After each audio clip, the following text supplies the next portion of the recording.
गुलामी गलों लाउणी है। पहला आनंदपुर घरे वड़ जाओ ते फिर मोटरसाइकिल एक पिंड विच एक ते 3 सवार ते 3 रिवाल्वर नवे लो। जेड़ा दा केस मेरे ते बनू मेरी छिल लवे बंद कट्टा जावे सारिया जावा मैं चलूंगा। भाग 9वां।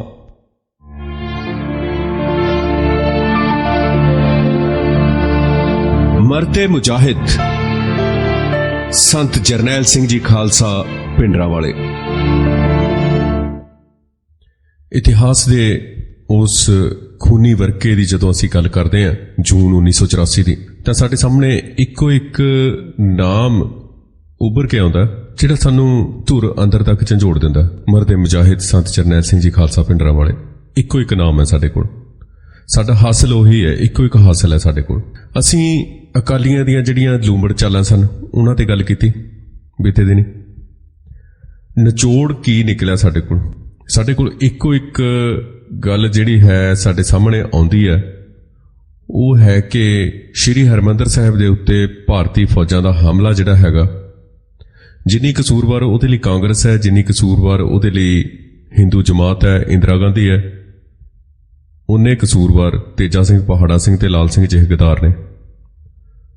लौंगोवाल बादल ते ये जिहड़ी जुंडली सी, टौड़े दी जुंडली सी, सारे लोग सन ये सारे जिम्मेवार सन। कुछ पिछे दी असीं गल करते हैं, 3 जून तक आपां पहुंच गए सी। कल गल करते करते 3 जून नूं ही एक आखिरी जिहड़ी पत्रकार वालों एक इंटरव्यू लई जाती है संत जरनैल सिंह होरां दी, उहदे बारे गल करांगे। ते क्योंकि उस दिन तक सारे पत्रकारां नूं दरबार साहिब तो कढ लिया गया सीगा। करफ्यू च सवेरे 9 बजे तो 11 बजे तक ढिल दी गई सी, 2 घंटिया की 3 जून नूं। क्योंकि गुरु अर्जन देव जी का शहीदी पुरब सी, पर दहशत ते करफ्यू च दी ढिल बारे बहुत लोगों नूं पता ना होण करके ते बहुत ही घट संगतां सी जिहड़ियां ओह दरबार साहिब तो बाहर गईयां। असीं कल भी इस बारे जिक्र कीता सी। संत लौंगोवाल ते टौड़ा नूं कुछ पत्रकार मिले ते उन्होंने कहा कि श्री दरबार साहिब ते 1 जून नूं लगियां गोलियां दे निशान संभाल के रखे जाणगे, क्योंकि ये इतिहास का हिस्सा ने। उस वेले गल कही सी, पर अज असीं देखते हैं उत्थे कोई भी निशान नहीं रहन दिता इन्हां लोकां ने। किस दे इशारियां ते ये सारा कुछ किया गया, किस दे इशारियां ते निशान मिटाए गए, किस दे इशारियां ते वो इतिहास नूं मलिया मेट किया गया। पर ये गल उन्होंने कही सी कि इतिहास का हिस्सा ने साडे निशान ने जिहड़े। टौड़े ने कहा कि हर सिख इन्हां गोलियां का बदला लेगा ते लौंगोवाल ने इंदिरा वालों मोर्चा वापस लैण लई कीती गई अपील रद्द कर दी। ते हुण सानूं पता लगदा है कि जो गल्लां, जो बयानबाजी है, जो स्टेटमेंट्स अखबारां नूं दे रहे सन, वो सिर्फ ते सिर्फ ड्रामेबाजी सी। ते 3 जून वाले दिन सारे टैलीफोन जिहड़े सन श्री दरबार साहिब कंपलैक्स दे वो डैड पए सन, कट दिते गए सन। वो ते कुछ पत्रकार वेले होकर श्री अकाल तख्त साहिब विखे संत भिंडरांवालिਆਂ ਵੱਲ गए। उन्हां चों पहलां वाली जिहड़ी गल सी उसे तरह बरकरार सी, पर सनाटा छाया हुआ सी श्री अकाल तख्त साहिब की इमारत के अंदर। संतां ने पत्रकारां नाल गलबात कीती ते उन्हां ने दस्सिया कि सानूं भरोसेयोग वसीलियां तो खबर मिली है कि सरकार 4 जून नूं सानूं हथियार जमा कराउण लई 24 घंटे का नोटिस देवेगी ते 5 जून नूं अमृतसर, गुरदासपुर, फिरोजपुर के सारे गुरुद्वारियां ते हमला करेगी। ते संत जरनैल सिंह जी ने ਸਿੰਘਾਂ नूं अपील की कि अपने हथियार नहीं सुट्टने हैगे, हथियार नहीं देने। इस तो बाद जिहड़े पत्रकार सन जिन्ने भी उत्थे गए सन, वो श्री दरबार साहिब दीयां कंधां ते सुनहरी गुंबद ते लगियां गोलियां दे निशान उन्होंने देखे ते कई थावां ते इन्हां निशानां दुआले लाल रंग नाल गोल दायरे ला के 1 जून 1984 लिख दिता गया सी। ते कुछ पत्रकार दिल्ली तो भी सन उन्हां दे विच। एक हरबीर सिंह भंवर सन अमृतसर, जिहड़े उस वेले काम करदे सन, सीनियर पत्रकार, वो भी इन्हां दे नाल सन। ते एक दिल्ली तो एक पत्रकार सी DR आहूजा, जिहड़ा एक पत्र लैके आया सी, चिट्ठी लैके आया सी, ते वो ये कह रहा सी कि मैनू वो गोलियां दे निशान दिखाओ, उहदियां फोटोआं खिच्चणियां चाहुंदा सी। तां हरबीर सिंह भंवर ने उन्हां नूं कहा कि उन्हां नूं मैं वो फोटोआं खिचवा देना। ते इन्हां दोवां नूं लैके वो श्री दरबार साहिब गया ते पहलां उन्हां नूं दर्शनी ड्यूटी ते श्री हरमंदर साहिब ते लगे गोलियां दे निशान दिखाए ते उन्हां ने फोटोआं खिच्चियां। कई श्रद्धालुआं तो पहलां हमले का प्रतिक्रम पूछा, फिर श्री अकाल तख्त साहिब ते गया हो ते पौड़ियां चढ़न वेले संत भिंडरांवालिਆਂ दे खड़े पहरेदारां ने उन्हां दी चंगी तरह तलाशी लई ते फिर चंगी तरह तलाशी लई उन्हां दी। ਕਿਉਂਕਿ ਇਹ ਵੀ ਖਦਸ਼ਾ ਸੀ ਕਿ ਕੋਈ ਵੀ ਸੂਈਆ ਜਾਂ ਕੋਈ ਇਸ ਤਰ੍ਹਾਂ ਦਾ ਬੰਦਾ ਉੱਥੇ ਕੋਈ ਖਰਾਬੀ ਕਰਨ ਲਈ ਆ ਸਕਦਾ ਭਾਰਤੀ ਫੌਜ ਦੇ। ਤੇ ਕੈਮਰੇ ਵੀ ਖੁਲਵਾ ਕੇ ਦੇਖੇ ਗਏ ਉਹਨਾਂ ਦੇ। ਤੇ ਹਰਵੀਰ ਸਿੰਘ ਭੰਵਰ ਦੇ ਇੱਕ ਪੱਤਰਕਾਰ ਸਾਥੀ ਦੀ ਉੱਥੇ ਉਹਨਾਂ ਤੇ ਸ਼ੱਕ ਪਿਆ ਸੀ ਤੇ ਉਹਨੂੰ ਕਾਫੀ ਦੇਰ ਉੱਥੇ ਰੋਕ ਕੇ ਰੱਖਿਆ। ਤੇ ਦਰਬਾਰ ਸਾਹਿਬ ਦੇ ਬਾਹਰ ਉਹਨਾਂ ਨੇ ਕਿਹਾ ਕਿ ਦਰਬਾਰ ਸਾਹਿਬ ਦੇ ਬਾਹਰ ਇੰਦਰਾ ਦੀ ਸੀਆਰਪੀ ਖੜੀ ਹੈ ਤੇ ਅੰਦਰ ਸੰਤ ਭਿੰਡਰਾਂ ਵਾਲਿਆਂ ਦੀ ਜਿਹੜੀ ਫੌਜ ਹੈ ਉਹ ਪੂਰੀ ਤਰ੍ਹਾਂ ਤਿਆਰ ਹੈ। ਤੇ ਇੱਕ ਬੰਦਾ ਸੀ ਉੱਥੇ ਮਹਿੰਦਰ ਸਿੰਘ, ਉਹ ਸੰਤ ਭਿੰਡਰਾਂ ਵਾਲਿਆਂ ਨੂੰ ਇਹ ਦੱਸ ਕੇ ਆਇਆ ਸੀ ਤੇ ਕਿਹਾ ਸੀ ਕਿ ਆਪਣੇ ਬੰਦਿਆਂ ਨੂੰ ਕਹੋ ਜ਼ਰਾ ਮਤਲਬ ਧਿਆਨ ਨਾਲ ਰਹਿਣ। ਸ਼੍ਰੀ ਅਕਾਲ ਤਖਤ ਸਾਹਿਬ ਦੇ ਉੱਪਰ ਗਏ ਸੰਤ ਭਿੰਡਰਾਂ ਵਾਲਿਆਂ ਦੇ 20-25 ਸਿੰਘਾਂ ਨੂੰ ਭਾਸ਼ਣ ਦੇ ਰਹੇ ਸਨ ਉਸ ਵੇਲੇ ਜਦੋਂ ਇਹ ਪੱਤਰਕਾਰ ਉੱਥੇ ਗਏ। 20-25 ਸਿੰਘ ਉੱਥੇ ਬੈਠੇ ਸਨ ਤੇ ਸ਼੍ਰੀ ਦਰਬਾਰ ਸਾਹਿਬ ਦੀ ਬੇਅਦਬੀ ਰੋਕਣ ਲਈ ਉਹਨਾਂ ਨੂੰ ਪ੍ਰੇਰਨਾ ਦੇ ਰਹੇ ਸਨ। ਇੰਨੀ ਦੇਰ ਨੂੰ ਹਰਮਿੰਦਰ ਸਿੰਘ ਸੰਧੂ ਜਿਹੜਾ ਕਿ ਆਲ ਇੰਡੀਆ ਸਿੱਖ ਸਟੂਡੈਂਟਸ ਫੈਡਰੇਸ਼ਨ ਦੇ ਜਨਰਲ ਸਕੱਤਰ ਸਨ, ਉਹ ਆ ਗਏ ਤੇ ਪੱਤਰਕਾਰ ਉਹਨਾਂ ਦੀ ਇੰਟਰਵਿਊ ਲੈਣ ਲੱਗੇ। ਹਰਮਿੰਦਰ ਸਿੰਘ ਸੰਧੂ ਨੇ ਪੰਜਾਬ 'ਚ ਫੌਜ ਭੇਜਣ ਦੀ ਨਿਖੇਧੀ ਕੀਤੀ ਤੇ ਇੱਕ ਸਵਾਲ ਦੇ ਜਵਾਬ 'ਚ ਉਹਨਾਂ ਨੇ ਕਿਹਾ ਕਿ ਜੇ ਸੰਤ ਲੌਂਗੋਵਾਲ ਤੇ ਸੰਤ ਜਰਨੈਲ ਸਿੰਘ ਖਾਲਸਾ ਭਿੰਡਰਾਂ ਵਾਲਿਆਂ ਦੀ ਨਿੱਜੀ ਤੌਰ ਤੇ ਏਕਤਾ ਨਹੀਂ ਹੋ ਸਕਦੀ ਤਾਂ ਪੰਥ ਦੇ ਭਲੇ ਲਈ ਮਾਨਸਿਕਤਾ ਏਕਤਾ ਤਾਂ ਹੋ ਸਕਦੀ ਹੈ। ਅੱਜ ਤੋਂ ਪਹਿਲਾਂ ਉਹ ਸ਼੍ਰੋਮਣੀ ਅਕਾਲੀ ਦਲ ਦੇ ਲੀਡਰਾਂ ਦੀ ਵਿਸ਼ੇਸ਼ ਕਰਕੇ ਲੌਂਗੋਵਾਲ ਦੀ ਬੁਰੀ ਤਰ੍ਹਾਂ ਨੁਕਤਾਚੀਨੀ ਕਰਦਾ ਰਿਹਾ ਸੀ ਤੇ ਅੱਜ ਥੋੜੀ ਜਿਹੀ ਤਬਦੀਲੀ ਸੀ ਹਰਮਿੰਦਰ ਸਿੰਘ ਸੰਧੂ ਦੇ ਰਵੱਈਏ 'ਚ। ਫਿਰ ਪੱਤਰਕਾਰ ਸੰਤ ਭਿੰਡਰਾਂ ਵਾਲਿਆਂ ਨੂੰ ਮਿਲੇ ਤੇ ਸੰਧੂ ਨੇ ਇੰਟਰਪ੍ਰੈਟਰ ਦਾ ਕੰਮ ਕੀਤਾ, ਉੱਥੇ ਦੋ ਭਾਸ਼ੀ ਦਾ ਕੰਮ ਕੀਤਾ ਤੇ ਸਵਾਲ ਪੁੱਛਦੇ ਸਨ ਪੱਤਰਕਾਰ ਅੰਗਰੇਜ਼ੀ ਦੇ ਵਿੱਚ। ਹਰਮਿੰਦਰ ਸਿੰਘ ਸੰਧੂ ਪੰਜਾਬੀ 'ਚ ਉਲੱਥਾ ਕਰਕੇ ਉਹਨਾਂ ਨੂੰ ਸੰਤਾਂ ਕੋਲ ਗੱਲ ਕਰਦਾ ਸੀ। ਸੰਤਾਂ ਵੱਲੋਂ ਕਹੀ ਗਈ ਪੰਜਾਬੀ ਦੀ ਗੱਲ ਉਹਨਾਂ ਨੂੰ ਉਹ ਅੰਗਰੇਜ਼ੀ ਦੇ ਵਿੱਚ ਦੱਸਦਾ ਸੀ। ਸੋ ਪਹਿਲਾ ਸਵਾਲ ਸੀ ਪੱਤਰਕਾਰਾਂ ਦਾ ਕਿ ਪੰਜਾਬ 'ਚ ਫੌਜ ਭੇਜਣ ਬਾਰੇ ਤੁਹਾਡਾ ਪ੍ਰਤੀਕਰਮ ਕੀ ਹੈ। ਸੰਤ ਜਰਨੈਲ ਸਿੰਘ ਕਹਿੰਦੇ ਕਿ ਇਹ ਸਿੱਖਾਂ ਨੂੰ ਦਬਾਉਣ ਲਈ ਭੇਜੀ ਗਈ ਹੈ। ਫਿਰ ਸਵਾਲ ਸੀ ਕਿ ਸੀਆਰਪੀ ਤੇ ਫੌਜ 'ਚ ਕੋਈ ਫਰਕ। ਸੰਤ ਕਹਿੰਦੇ ਕਿ ਕੋਈ ਫਰਕ ਨਹੀਂ, ਸਿਰਫ ਨਾਂ ਦਾ ਹੀ ਫਰਕ ਹੈ। ਸੀਆਰਪੀ ਵੀ ਸਿੱਖਾਂ ਨੂੰ ਦਬਾ ਰਹੀ ਹੈ ਤੇ ਇਹ ਵੀ ਦਬਾਉਣਗੇ। ਫਿਰ ਕਹਿੰਦੇ ਸਵਾਲ ਆਇਆ ਅੱਗੋਂ ਕਿ ਸ਼੍ਰੀ ਦਰਬਾਰ ਸਾਹਿਬ ਤੇ 1 ਜੂਨ ਨੂੰ ਜਿਹੜੀਆਂ ਗੋਲੀਆਂ ਦੇ ਨਿਸ਼ਾਨ ਲੱਗੇ ਨੇ ਉਹ ਤੁਸੀਂ ਵੇਖੇ ਹੋਣਗੇ ਤੇ ਇਸ ਬਾਰੇ ਤੁਹਾਡਾ ਕੀ ਕਹਿਣਾ, ਪ੍ਰਤੀਕਰਮ ਕੀ ਹੈ। ਸੰਤਾਂ ਨੇ ਕਿਹਾ ਕਿ ਸਿੱਖ ਸ਼੍ਰੀ ਦਰਬਾਰ ਸਾਹਿਬ ਦੀ ਬੇਅਦਬੀ ਬਿਲਕੁਲ ਨਹੀਂ ਸਹਾਰ ਸਕਦੇ, ਇਸ ਦੀ ਪ੍ਰਤੀਕਿਰਿਆ ਜ਼ਰੂਰ ਹੋਏਗੀ। ਫਿਰ ਪੱਤਰਕਾਰ ਸਵਾਲ ਕਰਦਾ ਹੈ ਕਿ ਕਹਿੰਦੇ ਕੀ ਹੁਣ ਸਿੱਖ ਭਾਰਤ 'ਚ ਰਹਿ ਸਕਦੇ ਹਨ। ਸੰਤਾਂ ਦਾ ਜਵਾਬ ਸੀ ਕਿ ਬਰਾਬਰ ਦੇ ਸ਼ਹਿਰੀ ਬਣ ਕੇ ਹੀ ਰਹਿ ਸਕਦੇ ਨੇ। ਫਿਰ ਸਵਾਲ ਸੀ ਕੀ ਸਿੱਖ ਭਾਰਤ ਨਾਲ ਰਹਿ ਸਕਦੇ ਨੇ। ਸੰਤ ਕਹਿੰਦੇ ਵੀ ਸੱਚੀ ਗੱਲ ਤਾਂ ਇਹ ਹੈ ਕਿ ਹੁਣ ਰਹਿਣਾ ਔਖਾ ਹੈ। ਫਿਰ ਸਵਾਲ ਸੀ ਕੀ ਤੁਸੀਂ ਅਕਾਲੀ ਲੀਡਰਸ਼ਿਪ ਤੋਂ ਸੰਤੁਸ਼ਟ ਹੋ। ਸੰਤ ਕਹਿੰਦੇ ਕਿ ਇਸ ਬਾਰੇ ਕੁਝ ਵੀ ਕਹਿਣਾ ਮੁਸ਼ਕਲ ਹੈ। ਉਹ ਕਹਿੰਦੇ ਕਿ ਰੱਬ ਨਾ ਕਰੇ ਜੇ ਤੁਹਾਡੀ ਮੌਤ ਹੋ ਜਾਏ ਤਾਂ ਤੁਹਾਡਾ ਉੱਤਰਾਧਿਕਾਰੀ ਕੌਣ ਹੋਏਗਾ। ਸੰਤਾਂ ਦਾ ਜਵਾਬ ਬੜਾ ਵਿਲੱਖਣ ਜਵਾਬ ਸੀ, ਸਾਨੂੰ ਇਸ ਜਵਾਬ ਤੇ ਧਿਆਨ ਦੇਣਾ ਬਣਦਾ। ਸੰਤ ਕੀ ਕਹਿੰਦੇ ਨੇ ਇੱਥੇ? ਸੰਤ ਕਹਿੰਦੇ ਨੇ ਸਾਡੇ 'ਚ ਵੋਟਾਂ ਦਾ ਰਿਵਾਜ ਨਹੀਂ, ਜੋ ਵਿਅਕਤੀ ਯੋਗ ਹੋਵੇਗਾ ਜਥੇ ਵਾਲੇ ਉਹਨੂੰ ਚੁਣ ਲੈਣਗੇ। ਫਿਰ ਸਵਾਲ ਸੀ ਕੀ ਤੁਸੀਂ ਵਿਦੇਸ਼ਾਂ ਤੋਂ ਆਪਣੇ ਮਿਸ਼ਨ ਦੀ ਪ੍ਰਾਪਤੀ ਲਈ ਮਦਦ ਲਵੋਗੇ। ਸੰਤ ਕਹਿੰਦੇ ਕਿ ਸਿੱਖਾਂ ਦੇ ਹੱਕ ਲਈ ਜੇ ਕੋਈ ਮਦਦ ਦੇਵੇਗਾ ਤਾਂ ਜ਼ਰੂਰ ਲਵਾਂਗੇ। ਤਾਂ ਇੱਕ ਸਵਾਲ ਦੇ ਜਵਾਬ 'ਚ ਸੰਤਾਂ ਨੇ ਕਿਹਾ ਕਿ 1 ਜੂਨ ਨੂੰ ਉਹਨਾਂ ਦੇ ਕਿਸੇ ਵੀ ਮੈਂਬਰ ਨੇ ਗੋਲੀ ਨਹੀਂ ਚਲਾਈ। ਫਿਰ ਸਵਾਲ ਕੀਤਾ ਕਿ ਕੀ ਤੁਸੀਂ ਸਿੰਘ ਸਾਹਿਬਾਨ ਦੇ ਜਿਹੜਾ ਉਹਨਾਂ ਨੇ ਇੱਕ ਦਿਨ ਪਹਿਲਾਂ ਆਦੇਸ਼ ਜਾਰੀ ਕੀਤਾ ਸੀ ਕਿ ਉਹਦੇ ਨਾਲ ਸਹਿਮਤ ਹੋ ਕੇ ਸਰਕਾਰ ਨੇ ਸ਼੍ਰੀ ਦਰਬਾਰ ਸਾਹਿਬ ਤੇ ਹਮਲਾ ਕਰ ਦਿੱਤਾ ਹੈ ਤੇ ਦੁਸ਼ਟਾਂ ਦਾ ਨਾਸ਼ ਕਰ ਦਿਓ। ਸੰਤ ਕਹਿੰਦੇ ਪੂਰੀ ਤਰ੍ਹਾਂ। ਇੱਕ ਹੋਰ ਸਵਾਲ ਦੇ ਜਵਾਬ 'ਚ ਉਹਨਾਂ ਨੇ ਕਿਹਾ ਕਿ ਸਿੱਖ ਭਾਰਤ 'ਚ ਗੁਲਾਮ ਨੇ ਤੇ ਅਸੀਂ ਗੁਲਾਮੀ ਦੀਆਂ ਜ਼ੰਜੀਰਾਂ ਕੱਟਣੀਆਂ ਹਨ। ਉਸ ਸਮੇਂ ਸੰਤ ਜੀ ਪਾਸ ਭਾਈ ਅਮਰੀਕ ਸਿੰਘ ਜੀ, ਭਾਈ ਰਛਪਾਲ ਸਿੰਘ, ਜਨਰਲ ਸ਼ਵੇਕ ਸਿੰਘ ਵੀ ਬੈਠੇ ਸਨ। ਸੰਤਾਂ ਨੇ ਜਨਰਲ ਸ਼ਵੇਕ ਸਿੰਘ ਦੀ ਪੱਤਰਕਾਰਾਂ ਨਾਲ ਗੱਲਬਾਤ ਕਰਾਈ ਤੇ ਦੱਸਿਆ ਕਿ ਇਹਨਾਂ ਨੇ ਮੁਕਤੀ ਬਾਣੀ ਫੌਜ ਬਣਾਈ ਸੀ, ਬੰਗਲਾਦੇਸ਼ ਆਜ਼ਾਦ ਕਰਵਾਇਆ ਸੀ। ਤੇ ਪੱਤਰਕਾਰਾਂ ਨੇ ਜਨਰਲ ਸ਼ਵੇਕ ਸਿੰਘ ਤੋਂ ਵੀ ਕਈ ਸਵਾਲ ਪੁੱਛੇ। ਜਨਰਲ ਸ਼ਵੇਕ ਸਿੰਘ ਨੇ ਕਿਹਾ ਕਿ ਜੇ ਜਨਰਲ ਸਪੈਰੋ ਕਾਂਗਰਸ 'ਚ ਸ਼ਾਮਲ ਹੋ ਸਕਦਾ ਤਾਂ ਮੈਂ ਸ਼੍ਰੋਮਣੀ ਅਕਾਲੀ ਦਲ 'ਚ ਸ਼ਾਮਲ ਕਿਉਂ ਨਹੀਂ ਹੋ ਸਕਦਾ। ਉਹਨਾਂ ਨੇ ਕਿਹਾ ਕਿ ਆਪਣੇ ਦੇਸ਼ ਲਈ ਅਨੇਕਾਂ ਲੜਾਈਆਂ ਲੜੇ ਨੇ ਤੇ ਹੁਣ ਆਪਣੇ ਧਰਮ ਅਤੇ ਧਾਰਮਿਕ ਸਥਾਨ ਸ਼੍ਰੀ ਹਰਿਮੰਦਰ ਸਾਹਿਬ ਜੀ ਦੀ ਪਵਿੱਤਰਤਾ ਲਈ ਜਾਨ ਵਾਰ ਦੇਣਗੇ, ਜੋ ਉਹਨਾਂ ਨੇ ਸੱਚਮੁੱਚ ਹੀ ਕਰਕੇ ਦਿਖਾ ਦਿੱਤਾ। ਤਾਂ ਇੰਨੀ ਦੇਰ ਨੂੰ ਕੁਝ ਨੇੜੇ ਦੀਆਂ ਉੱਚੀਆਂ ਇਮਾਰਤਾਂ ਤੇ ਪੋਜੀਸ਼ਨਾਂ ਲੈ ਕੇ ਬੈਠੇ ਸਨ ਜਿਹੜੇ ਲੋਕ, ਉਹ ਫੌਜੀਆਂ ਨੂੰ ਦੂਰਬੀਨ ਨਾਲ ਦੇਖਣ ਲੱਗ ਪਏ ਤੇ ਜਨਰਲ ਸ਼ਵੇਕ ਸਿੰਘ ਉਹਨਾਂ ਤੋਂ ਦੂਰਬੀਨ ਲੈ ਕੇ ਆਪ ਦੇਖਣ ਲੱਗੇ ਤੇ ਇਹ ਸਾਰੇ ਪੱਤਰਕਾਰ ਵਾਪਸ ਚਲੇ ਗਏ। ਤੇ ਖਬਰਾਂ ਘਰ ਘਰ ਖਬਰਾਂ ਸੁਣੀਆਂ ਕਿ ਸਾਰੇ ਪੰਜਾਬ 'ਚ 36 ਘੰਟਿਆਂ ਲਈ ਕਰਫਿਊ 9 ਵਜੇ ਲੱਗ ਰਿਹਾ ਹੈ ਤੇ ਇਸ ਤਰ੍ਹਾਂ ਸਾਰੇ ਪੰਜਾਬ 'ਚ ਹਰ ਤਰ੍ਹਾਂ ਦੀਆਂ ਗੱਡੀਆਂ, ਬੱਸਾਂ ਤੇ ਸਾਰਾ ਕੁਝ ਉਹ ਅਸੀਂ ਦੱਸ ਚੁੱਕੇ ਹਾਂ ਤੁਹਾਨੂੰ ਕਿ ਉਹ ਸਾਰਾ ਕਿਵੇਂ ਹੋਇਆ। ਤੇ ਇਹ ਸਾਰਾ ਕੁਝ ਜਿਹੜਾ ਹੈ ਆਖਰੀ ਜਿਹੜੀ ਮੁਲਾਕਾਤ ਸੀ, ਆਖਰੀ ਮਿਲਣੀ ਸੀ, ਇਹ ਜਿਹੜੀ ਕਿਸੇ ਪੱਤਰਕਾਰ ਨਾਲ ਕੀਤੀ ਗਈ ਸੀ ਸੰਤਾਂ ਵੱਲੋਂ, ਉਹਦੇ ਬਾਰੇ ਅਸੀਂ ਤੁਹਾਨੂੰ ਦੱਸਿਆ, ਜਾਣਕਾਰੀ ਦਿੱਤੀ ਹੈ। ਸੋ ਅਸੀਂ ਦੇਖਦੇ ਹਾਂ ਕਿ ਇੱਕ ਬਕਾਇਦਾ ਲੰਮਾ ਚੌੜਾ ਤਾਣਾ ਬਾਣਾ ਜੋ ਭਾਰਤ ਸਰਕਾਰ ਦਾ ਬੁਣਿਆ ਹੋਇਆ ਸੀ ਸਾਰੇ ਲੋਕ ਇਸ ਦੇ ਵਿੱਚ ਸ਼ਾਮਲ ਸਨ। ਅਕਾਲੀ, ਹਿੰਦੂ ਜਥੇਬੰਦੀਆਂ, ਪੱਤਰਕਾਰ। ਗੱਲ ਕਰੋ ਕਿ ਕੁਝ ਗਿਣਤੀ ਦੇ ਸਿੰਘ ਸਨ ਜਿਹੜੇ ਸਿਰ ਧੜ ਦੀ ਬਾਜ਼ੀ ਲਾ ਕੇ, ਜੋ ਆਪਣੇ ਦੀਨ ਧਰਮ ਨੂੰ ਮੰਨ ਕੇ ਆਪਣੇ ਪਿਤਾ ਸਾਹਿਬ ਸ੍ਰੀ ਗੁਰੂ ਗੋਬਿੰਦ ਸਿੰਘ ਜੀ ਦੇ ਦੱਸੇ ਕਦਮਾਂ ਉੱਤੇ ਚੱਲਣ ਦੇ ਲਈ ਤਿਆਰ ਸਨ, ਜਿਨ੍ਹਾਂ ਨੇ ਆਪਣਾ ਸੀਸ ਤਲੀ ਤੇ ਰੱਖਿਆ ਹੋਇਆ ਸੀ। ਸਿਰਫ ਉਨੇ ਕੁ ਲੋਕ ਹੀ ਸਨ। ਕਾਫੀ ਲੋਕ ਰਾਜ ਭਾਗ ਦਾ ਆਨੰਦ ਮਾਣਨ ਲੱਗੇ ਨੇ। ਬਹੁਤ ਸਾਰੀਆਂ ਸ਼ਹੀਦੀਆਂ ਹੋਈਆਂ, ਉਸ ਤੋਂ ਬਾਅਦ ਬਹੁਤ ਸਾਰਾ ਖੂਨ ਡੁੱਲਿਆ।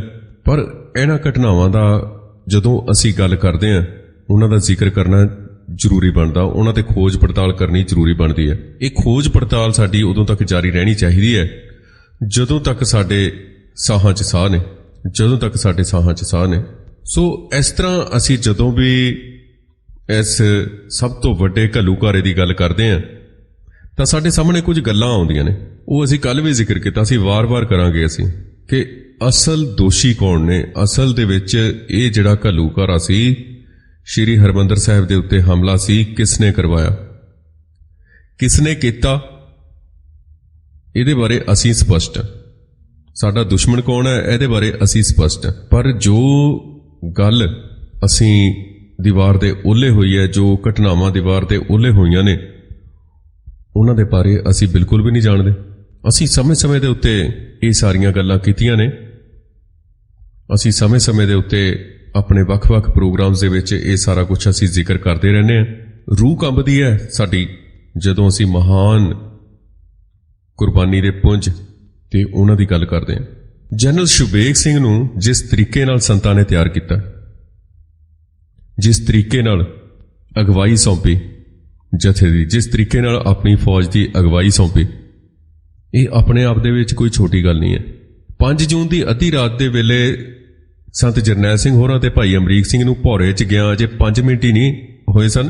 5 ਜੂਨ ਦੀ ਅੱਧੀ ਰਾਤ ਨੂੰ ਜਨਰਲ ਸ਼ੁਬੇਗ ਸਿੰਘ ਜੀ ਜ਼ਖਮੀ ਹਾਲਤ 'ਚ ਲਹੂ ਲੁਹਾਨ ਹੋਏ ਦਰਸ਼ਨੀ ਡੂੜੀ ਵੱਲੋਂ ਪ੍ਰਕਰਮਾਂ 'ਚ ਦੀ ਬਰਾਮਦੀ ਹੁੰਦੇ ਹੋਏ ਮੀਰੀ ਪੀਰੀ ਦੇ ਨਿਸ਼ਾਨ ਸਾਹਿਬ ਦੇ ਕੋਲੋਂ ਦੀ ਹੁੰਦਿਆਂ ਤਖਤ ਸਾਹਿਬ ਦੀ ਮੰਜ਼ਿਲ ਵੱਲ ਨੂੰ ਸੱਜੇ ਪਾਸੇ ਵੱਲ 2 ਪੌੜੀਆਂ ਦੇ ਵਿਚਕਾਰਲੇ ਜਿਹੇ ਭੋਰੇ ਵੱਲ ਨੂੰ ਪੈਂਦੇ ਦਰਵਾਜ਼ੇ 'ਚੋਂ ਉਤਰਦੀਆਂ ਪੌੜੀਆਂ ਰਾਹੀਂ ਡਿੱਗਦੀ ਢਹਿੰਦੀ ਹੋਈ ਹਾਲਤ 'ਚ ਸੰਤ ਜਰਨੈਲ ਸਿੰਘ ਹੋਰਾਂ ਕੋਲ ਪਹੁੰਚ ਗਏ ਤੇ ਜਨਰਲ ਸ਼ੁਬੇਗ ਸਿੰਘ ਨੇ ਇੱਕ ਹੱਥ 'ਚ ਕਾਰਬਾਈਨ ਤੇ ਦੂਜੇ ਲਮਕੇ ਹੋਏ ਹੱਥ 'ਚ ਵਾਕੀ ਟਾਕੀ ਸੰਭਾਲੀ ਹੋਈ ਸੀ। ਜਨਰਲ ਸਾਹਿਬ ਨੇ ਜਾਂਦਿਆਂ ਹੀ ਫਤਿਹ ਗਜਾਈ ਤੇ ਫਿਰ ਇਹਦੇ ਨਾਲ ਹੀ ਬਹੁਤ ਚੜ੍ਹਦੀ ਕਲਾ ਤੇ ਪ੍ਰਸੰਨ ਚਿੱਤ ਅਵਸਥਾ 'ਚ ਕਿਹਾ, ਮਹਾਂਪੁਰਸ਼ੋ, ਵਾਹਿਗੁਰੂ ਨੇ ਦਾਸ ਤੋਂ ਜਿੰਨੀ ਸੇਵਾ ਲੈਣੀ ਸੀ ਉਹ ਲੈ ਲਈ, ਪਰ ਦਾਸ ਨੂੰ ਆਤਮਿਕ ਤੌਰ ਤੇ ਬਹੁਤ ਖੁਸ਼ੀ ਹੈ, ਪ੍ਰਸੰਨਤਾ ਹੈ। ਮਨ ਆਪ ਦੇ ਦਰਸ਼ਨ ਨੂੰ ਲੋਚਦਾ ਸੀ, ਸੋ ਆ ਗਿਆ। ਤੇ ਜਦੋਂ ਸੰਤਾਂ ਨੇ ਭਾਈ ਅਮਰੀਕ ਸਿੰਘ ਨੇ ਤੇ ਜਨਰਲ ਸ਼ੁਬੇਗ ਸਿੰਘ ਨੂੰ ਲਹੂ ਲੁਹਾਨ ਹਾਲਤ 'ਚ ਦੇਖਿਆ ਤਾਂ ਉਹਨਾਂ ਨੇ ਉਸੇ ਵੇਲੇ ਜਨਰਲ ਸਾਹਿਬ ਨੂੰ ਸਹਾਰਾ ਦਿੰਦਿਆਂ ਹੋਇਆ ਆਪਣੇ ਕੋਲ ਬਿਠਾ ਲਿਆ ਤੇ ਜਨਰਲ ਸਾਹਿਬ ਦੀ ਛਾਤੀ ਦੇ ਸੱਜੇ ਹਿੱਸੇ ਜਿਹੜਾ ਲਹੂ ਸਿਮਰਿਆ ਸੀ ਤੇ ਮੋਢਾ ਤੇ ਬਾਂਹ ਛਲਣੀ ਹੋਏ ਪਏ ਸਨ, ਤਾਂ ਭਾਈ ਅਮਰੀਕ ਸਿੰਘ ਨੇ ਉੱਥੇ ਭੋਰੇ 'ਚ ਕੋਲ ਖੜੇ ਸਿੰਘਾਂ ਨੂੰ ਜਨਰਲ ਸਾਹਿਬ ਦੇ ਜ਼ਖਮਾਂ ਉੱਪਰ ਪੱਟੀਆਂ ਬੰਨ੍ਹਣ ਲਈ ਕਿਹਾ। ਤਾਂ ਅੱਗੋਂ ਜਨਰਲ ਸਾਹਿਬ ਨੇ ਹੱਸਦਿਆਂ ਹੋਇਆ ਕਿਹਾ, ਪ੍ਰਧਾਨ ਜੀ, ਹੁਣ ਪੱਟੀਆਂ ਦੀ ਕੋਈ ਲੋੜ ਨਹੀਂ। ਦਾਸ ਦੇ ਜ਼ਿੰਮੇ ਗੁਰੂ ਪੰਥ ਦੀ ਜਿੰਨੀ ਸੇਵਾ ਲਿਖੀ ਹੋਈ ਸੀ ਉਹ ਹੁਣ ਪੂਰੀ ਹੋ ਗਈ ਲੱਗਦੀ ਹੈ। ਫਿਰ ਇਹਦੇ ਨਾਲ ਹੀ ਜਨਰਲ ਸ਼ੁਬੇਗ ਸਿੰਘ ਨੇ ਆਪਣਾ ਧਿਆਨ ਸੰਤ ਜਰਨੈਲ ਸਿੰਘ ਭਿੰਡਰਾਂ ਵਾਲਿਆਂ ਵੱਲ ਮੋੜਦਿਆਂ ਹੋਇਆ ਕਿਹਾ ਕਿ ਮਹਾਂਪੁਰਸ਼ੋ, ਦਾਸ ਦੇ ਹੱਕ 'ਚ ਵਾਹਿਗੁਰੂ ਦੇ ਦਰਬਾਰ 'ਚ ਅਰਦਾਸ ਕਰਨ ਦੀ ਕਿਰਪਾ ਕਰੋ ਕਿ ਦਾਸ ਵੱਲੋਂ ਤਿਲ ਫੁੱਲ ਰੂਪ 'ਚ ਨਿਭਾਈ ਗਈ ਸੇਵਾ ਖਾਲਸਾ ਪੰਥ ਦੀ ਕਾਮਨਾ ਤੇ ਆਜ਼ਾਦੀ ਦੇ ਲੇਖੇ ਲੱਗੇ। ਹੁਣ ਤਾਂ ਮਨ ਦੀ ਇਹੋ ਕਾਮਨਾ ਹੈ ਕਿ ਸਿੱਖ ਕੌਮ ਰਾਜ ਭਾਗ ਦੀ ਮਾਲਕ ਬਣੇ ਤੇ ਖਾਲਸਾ ਪੰਥ ਇੱਕ ਆਜ਼ਾਦ ਤੇ ਖੁਦ ਮੁਖਤਿਆਰ ਦੇਸ਼ ਦਾ ਮਾਲਕ ਹੋਵੇ। ਕਿੱਡੀ ਵੱਡੀ ਗੱਲ ਕੀਤੀ। ਇਹ ਗੱਲ ਐਵੇਂ ਨਹੀਂ ਹੁੰਦੀ, ਬਿਨਾਂ ਕਿਸੇ ਹੱਥ ਦੇ, ਬਿਨਾਂ ਕਿਸੇ ਊਟ ਆਸਰੇ ਦੇ, ਬਿਨਾਂ ਕਿਸੇ ਰੱਬੀ ਮਿਹਰ ਦੇ ਐਡੀ ਵੱਡੀ ਗੱਲ ਨਹੀਂ ਹੁੰਦੀ ਕਿਸੇ ਕੋਲੋਂ। ਦੁਨੀਆ ਭਰ ਦੇ ਮੁਲਕਾਂ ਦੇ ਅੰਦਰ ਆਜ਼ਾਦ ਤੇ ਖੁਦ ਮੁਖਤਿਆਰ ਦੇਸ਼ਾਂ ਦੇ ਕੌਮੀ ਝੰਡਿਆਂ ਦੇ ਬਰਾਬਰ ਨਿਸ਼ਾਨ ਸਾਹਿਬ ਵੀ ਮਾਣ ਪਾਉਂਦਾ ਦਿਸੇ। ਜਨਰਲ ਸ਼ੁਬੇਗ ਸਿੰਘ ਹੋਰਾਂ ਨੇ ਕਿਹਾ, ਕਹਿੰਦੇ ਹੁਣ ਤਾਂ ਬਸ ਆਤਮਾ ਦੀ ਇਹੋ ਆਵਾਜ਼ ਹੈ, ਇਸ ਵੇਲੇ ਮੇਰੀ ਆਤਮਾ ਬਹੁਤ ਪ੍ਰਸੰਨ ਤੇ ਸ਼ਾਂਤ ਹੈ। ਹਾਂ, ਜੇ ਕੋਈ ਗੱਲ ਮਨ ਨੂੰ ਚੁੱਭ ਰਹੀ ਹੈ ਤਾਂ ਉਹ ਇਹ ਹੈ ਕਿ ਦਾਸ ਨੇ ਆਪਣੀ ਉਮਰ 'ਚ ਜਿੰਨੀ ਖਿਦਮਤ ਟੋਪੀ ਵਾਲੇ ਦੁਸ਼ਟਾਂ ਦੀ ਫੌਜ 'ਚ ਰਹਿ ਕੇ ਹਿੰਦੂ ਰਾਜ ਦੀ ਕਮਾਈ ਹੈ, ਜੇ ਉਹ ਸਾਰਾ ਸਮਾਂ ਖਾਲਸਾ ਪੰਥ ਦੀ ਆਜ਼ਾਦੀ ਦੇ ਰਾਹ ਤੇ ਖਰਚ ਕੀਤਾ ਹੁੰਦਾ ਤਾਂ ਕਿੰਨਾ ਚੰਗਾ ਹੋਣਾ ਸੀ। ਦੁਸ਼ਟਾਂ ਨੇ ਜੋ ਅੱਜ ਸਿੱਖ ਕੌਮ ਦੀਆਂ ਸੇਵਾਵਾਂ ਤੇ ਕੁਰਬਾਨੀਆਂ ਦਾ ਮੁੱਲ ਪਾਇਆ, ਉਹ ਤਾਂ ਸਾਰਿਆਂ ਨੂੰ ਸਾਹਮਣੇ ਦਿਸ ਹੀ ਰਿਹਾ। ਮਹਾਂਪੁਰਸ਼ੋ, ਮੈਂ ਆਪ ਜੀ ਦਾ ਮਨੋਂ ਤਨੋਂ ਰਿਣੀ ਹਾਂ ਕਿ ਤੁਸੀਂ ਮੈਨੂੰ ਸਿੱਧਾ ਰਸਤਾ ਦਿਖਾਇਆ ਤੇ ਇਸ ਦੇ ਨਤੀਜੇ ਵਜੋਂ ਦਾਸ ਨੂੰ ਜੀਵਨ 'ਚ ਅੱਜ ਗੁਰੂ ਘਰ ਤੇ ਗੁਰੂ ਪੰਥ ਦੀਆਂ ਨਜ਼ਰਾਂ 'ਚ ਸਫਲਾ ਹੋ ਰਿਹਾ ਦਾਸ ਦਾ ਜੀਵਨ। ਵਾਹਿਗੁਰੂ ਦੇ ਚਰਨਾਂ 'ਚ ਹਾਜ਼ਰ ਹੋਣ ਤੋਂ ਪਹਿਲਾਂ ਮਨ ਦੀ ਇੱਛਾ ਸੀ ਕਿ ਆਪ ਦੇ ਦਰਸ਼ਨ ਜ਼ਰੂਰ ਪਾਵਾਂ, ਇਸ ਲਈ ਇੱਥੇ ਹਾਜ਼ਰ ਹੋ ਗਿਆ। ਹੁਣ ਮੈਂ ਹੋਰ ਕਿਸੇ ਗੱਲ ਦੀ ਮੈਨੂੰ ਭੁੱਖ ਨਹੀਂ ਹੈਗੀ, ਮੈਨੂੰ ਹੋਰ ਕਿਸੇ ਗੱਲ ਦੀ ਤ੍ਰਿਸ਼ਨਾ ਨਹੀਂ।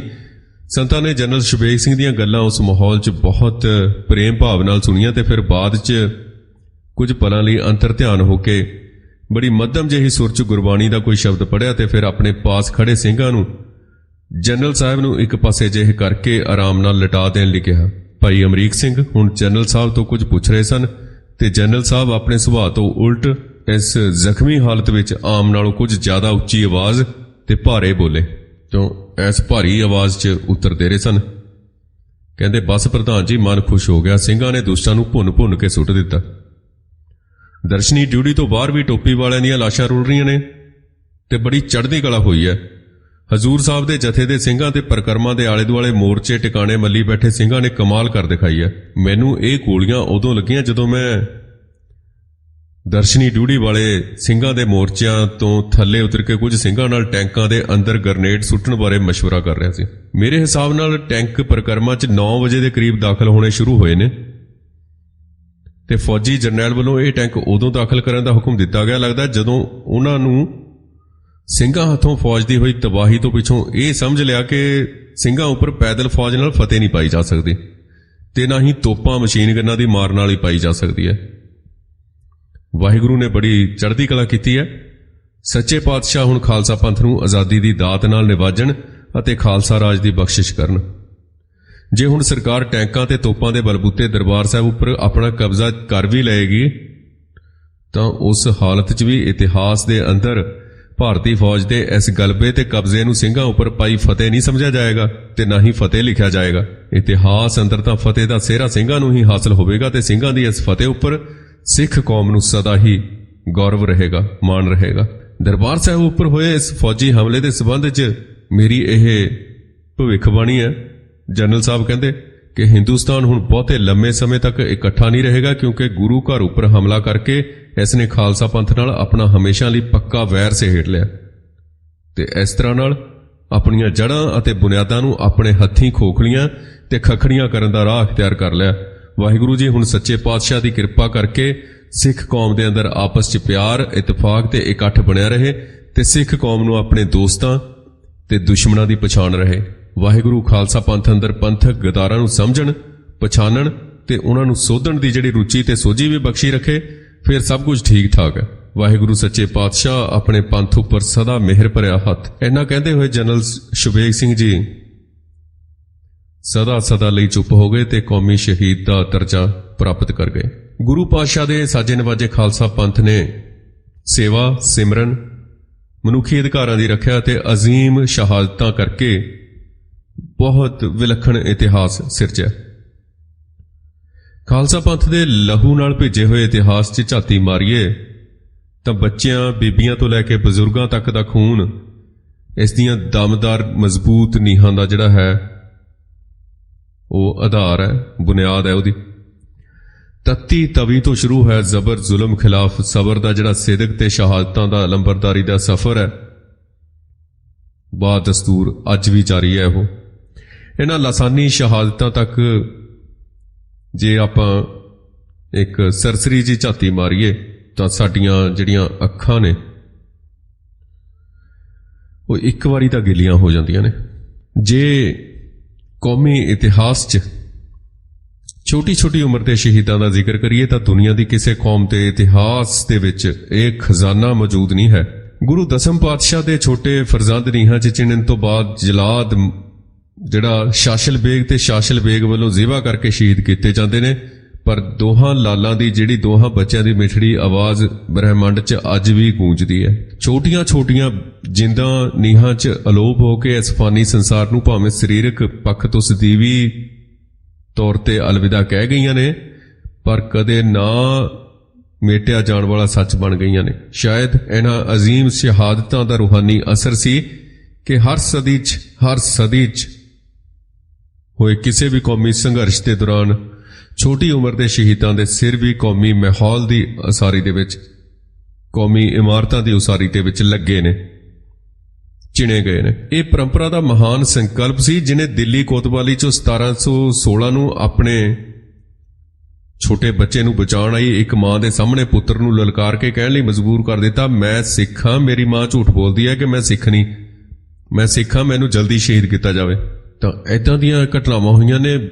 ਮਹਾਨ ਜਰਨੈਲ ਬਾਬਾ ਬੰਦਾ ਸਿੰਘ ਬਹਾਦਰ ਦੇ ਛੋਟੇ ਬੱਚੇ ਦੀ ਸ਼ਹੀਦੀ, ਕੌਣ ਭੁੱਲਿਆ ਉਸ ਨੂੰ। ਤੇ ਇਹ ਗੱਲਾਂ ਨੇ ਜਿਹੜੀਆਂ, ਤਾਂ ਇਹ ਸਾਡੇ ਅੱਖਾਂ ਦੇ ਵਿੱਚ ਹੁਣ ਵੀ ਧਾਰਾਂ ਬਣ ਕੇ ਵਗ ਤੁਰਦੀਆਂ ਨੇ। ਦਮਦਮੀ ਟਕਸਾਲ ਦੇ ਇੱਕ ਸਿੰਘ ਹੁੰਦੇ ਸਨ, ਉਹਨਾਂ ਦੀ ਗੱਲ ਕਰਾਂਗੇ।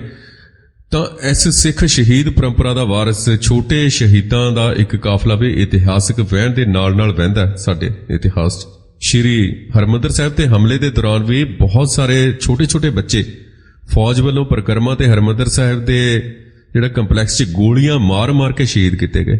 ਬਾਬਾ ਜਰਨੈਲ ਸਿੰਘ ਭਿੰਡਰਾਂਵਾਲਿਆਂ ਦੇ ਜਿਹੜੇ ਨਜ਼ਦੀਕੀ ਸਾਥੀ ਭਾਈ ਦਾਰਾ ਸਿੰਘ ਦਾ ਛੋਟਾ ਜਿਹਾ ਭੁਜੰਗੀ ਫੌਜ ਨੇ ਜ਼ਖਮੀ ਹਾਲਤ 'ਚ ਪਰਿਕਰਮਾ 'ਚੋਂ ਫੜਿਆ ਤੇ ਫਰਸ਼ ਨਾਲ ਪਟਕ ਕੇ ਮਾਰ ਕੇ ਸ਼ਹੀਦ ਕਰ ਦਿੱਤਾ ਉਹਨੂੰ। ਦਮਦਮੀ ਟਕਸਾਲ ਦੇ ਭਾਈ ਮੋਹਰ ਸਿੰਘ ਦੀਆਂ ਬੇਟੀਆਂ ਨੂੰ ਵੀ ਇਸ ਕੌਮੀ ਆਜ਼ਾਦੀ ਦੀ ਜੰਗ ਦੇ ਦੌਰਾਨ ਸ਼੍ਰੀ ਹਰਿਮੰਦਰ ਸਾਹਿਬ ਤੇ ਹਮਲੇ ਦੇ ਦੌਰਾਨ ਉਹਨਾਂ ਨੇ ਸ਼ਹੀਦੀਆਂ ਪਾਈਆਂ। ਇਸ ਹਮਲੇ ਦੇ ਦੌਰਾਨ ਸ਼ਹੀਦੀ ਹਾਸਲ ਕਰਨ ਵਾਲੇ ਇਹਨਾਂ ਛੋਟੇ ਬੱਚਿਆਂ ਦੀ ਕਤਾਰ ਇੱਕ ਇਹੋ ਜੀ ਜ਼ਿੰਦੜੀ ਵੀ ਹੈ ਇਸ ਕਤਾਰ ਦੇ ਵਿੱਚ, ਇਸ ਲਾਈਨ ਦੇ ਵਿੱਚ, ਜਿਸ ਦੀ ਉਮਰ ਸਿਰਫ 18 ਦਿਨ ਦੀ ਸੀ। ਸੰਤ ਜਰਨੈਲ ਸਿੰਘ ਜੀ ਖਾਲਸਾ ਭਿੰਡਰਾਂਵਾਲੇ ਦੇ ਪੀਏ ਭਾਈ ਰਿਛਪਾਲ ਸਿੰਘ ਜੀ ਦੀ ਧਰਮ ਪਤਨੀ ਬੀਬੀ ਪ੍ਰੀਤਮ ਕੌਰ ਦੀ ਕੁੱਖੋਂ ਜਨਮਿਆ ਇਹ ਬੇਟਾ 18 ਦਿਨ ਦੀ ਛੋਟੀ ਜੀ ਉਮਰ 'ਚ ਫੌਜ ਦੀਆਂ ਗੋਲੀਆਂ ਨਾਲ ਸ਼ਹੀਦ ਹੋਇਆ। ਤਾਂ ਬੀਬੀ ਪ੍ਰੀਤਮ ਕੌਰ ਜੋ ਇਹ ਸਾਰੀਆਂ ਘਟਨਾਵਾਂ ਬਾਰੇ ਦੱਸਦੇ ਨੇ, ਤਾਂ ਕਦੇ ਉਹਨਾਂ ਨੂੰ ਲੈ ਕੇ ਆਵਾਂਗੇ ਸਟੂਡੀਓ 'ਚ, ਗੱਲ ਕਰਾਂਗੇ ਉਹਨਾਂ ਦੇ ਨਾਲ ਵੀ। ਸਾਰਾ ਕੁਝ ਅਸੀਂ ਤੁਹਾਡੇ ਸ਼ਬਦਾਂ ਦੇ ਜ਼ਰੀਏ ਤੁਹਾਡੇ ਸਾਹਮਣੇ ਰੱਖਾਂਗੇ। ਭਾਈ ਰਿਛਪਾਲ ਸਿੰਘ ਜੀ ਦੀ ਧਰਮ ਪਤਨੀ, ਤਾਂ ਇੰਨੀ ਕਸ਼ਟਮਈ ਜ਼ਿੰਦਗੀ ਅਸੀਂ ਦੇਖਦੇ ਹਾਂ। ਬੀਬੀ ਪ੍ਰੀਤਮ ਕੌਰ ਨੂੰ ਬਾਅਦ ਦੇ ਵਿੱਚ ਉੱਥੋਂ ਗ੍ਰਿਫਤਾਰ ਕੀਤਾ ਗਿਆ ਸੀ, ਫੌਜ ਨੇ ਗ੍ਰਿਫਤਾਰ ਕੀਤਾ ਸੀ।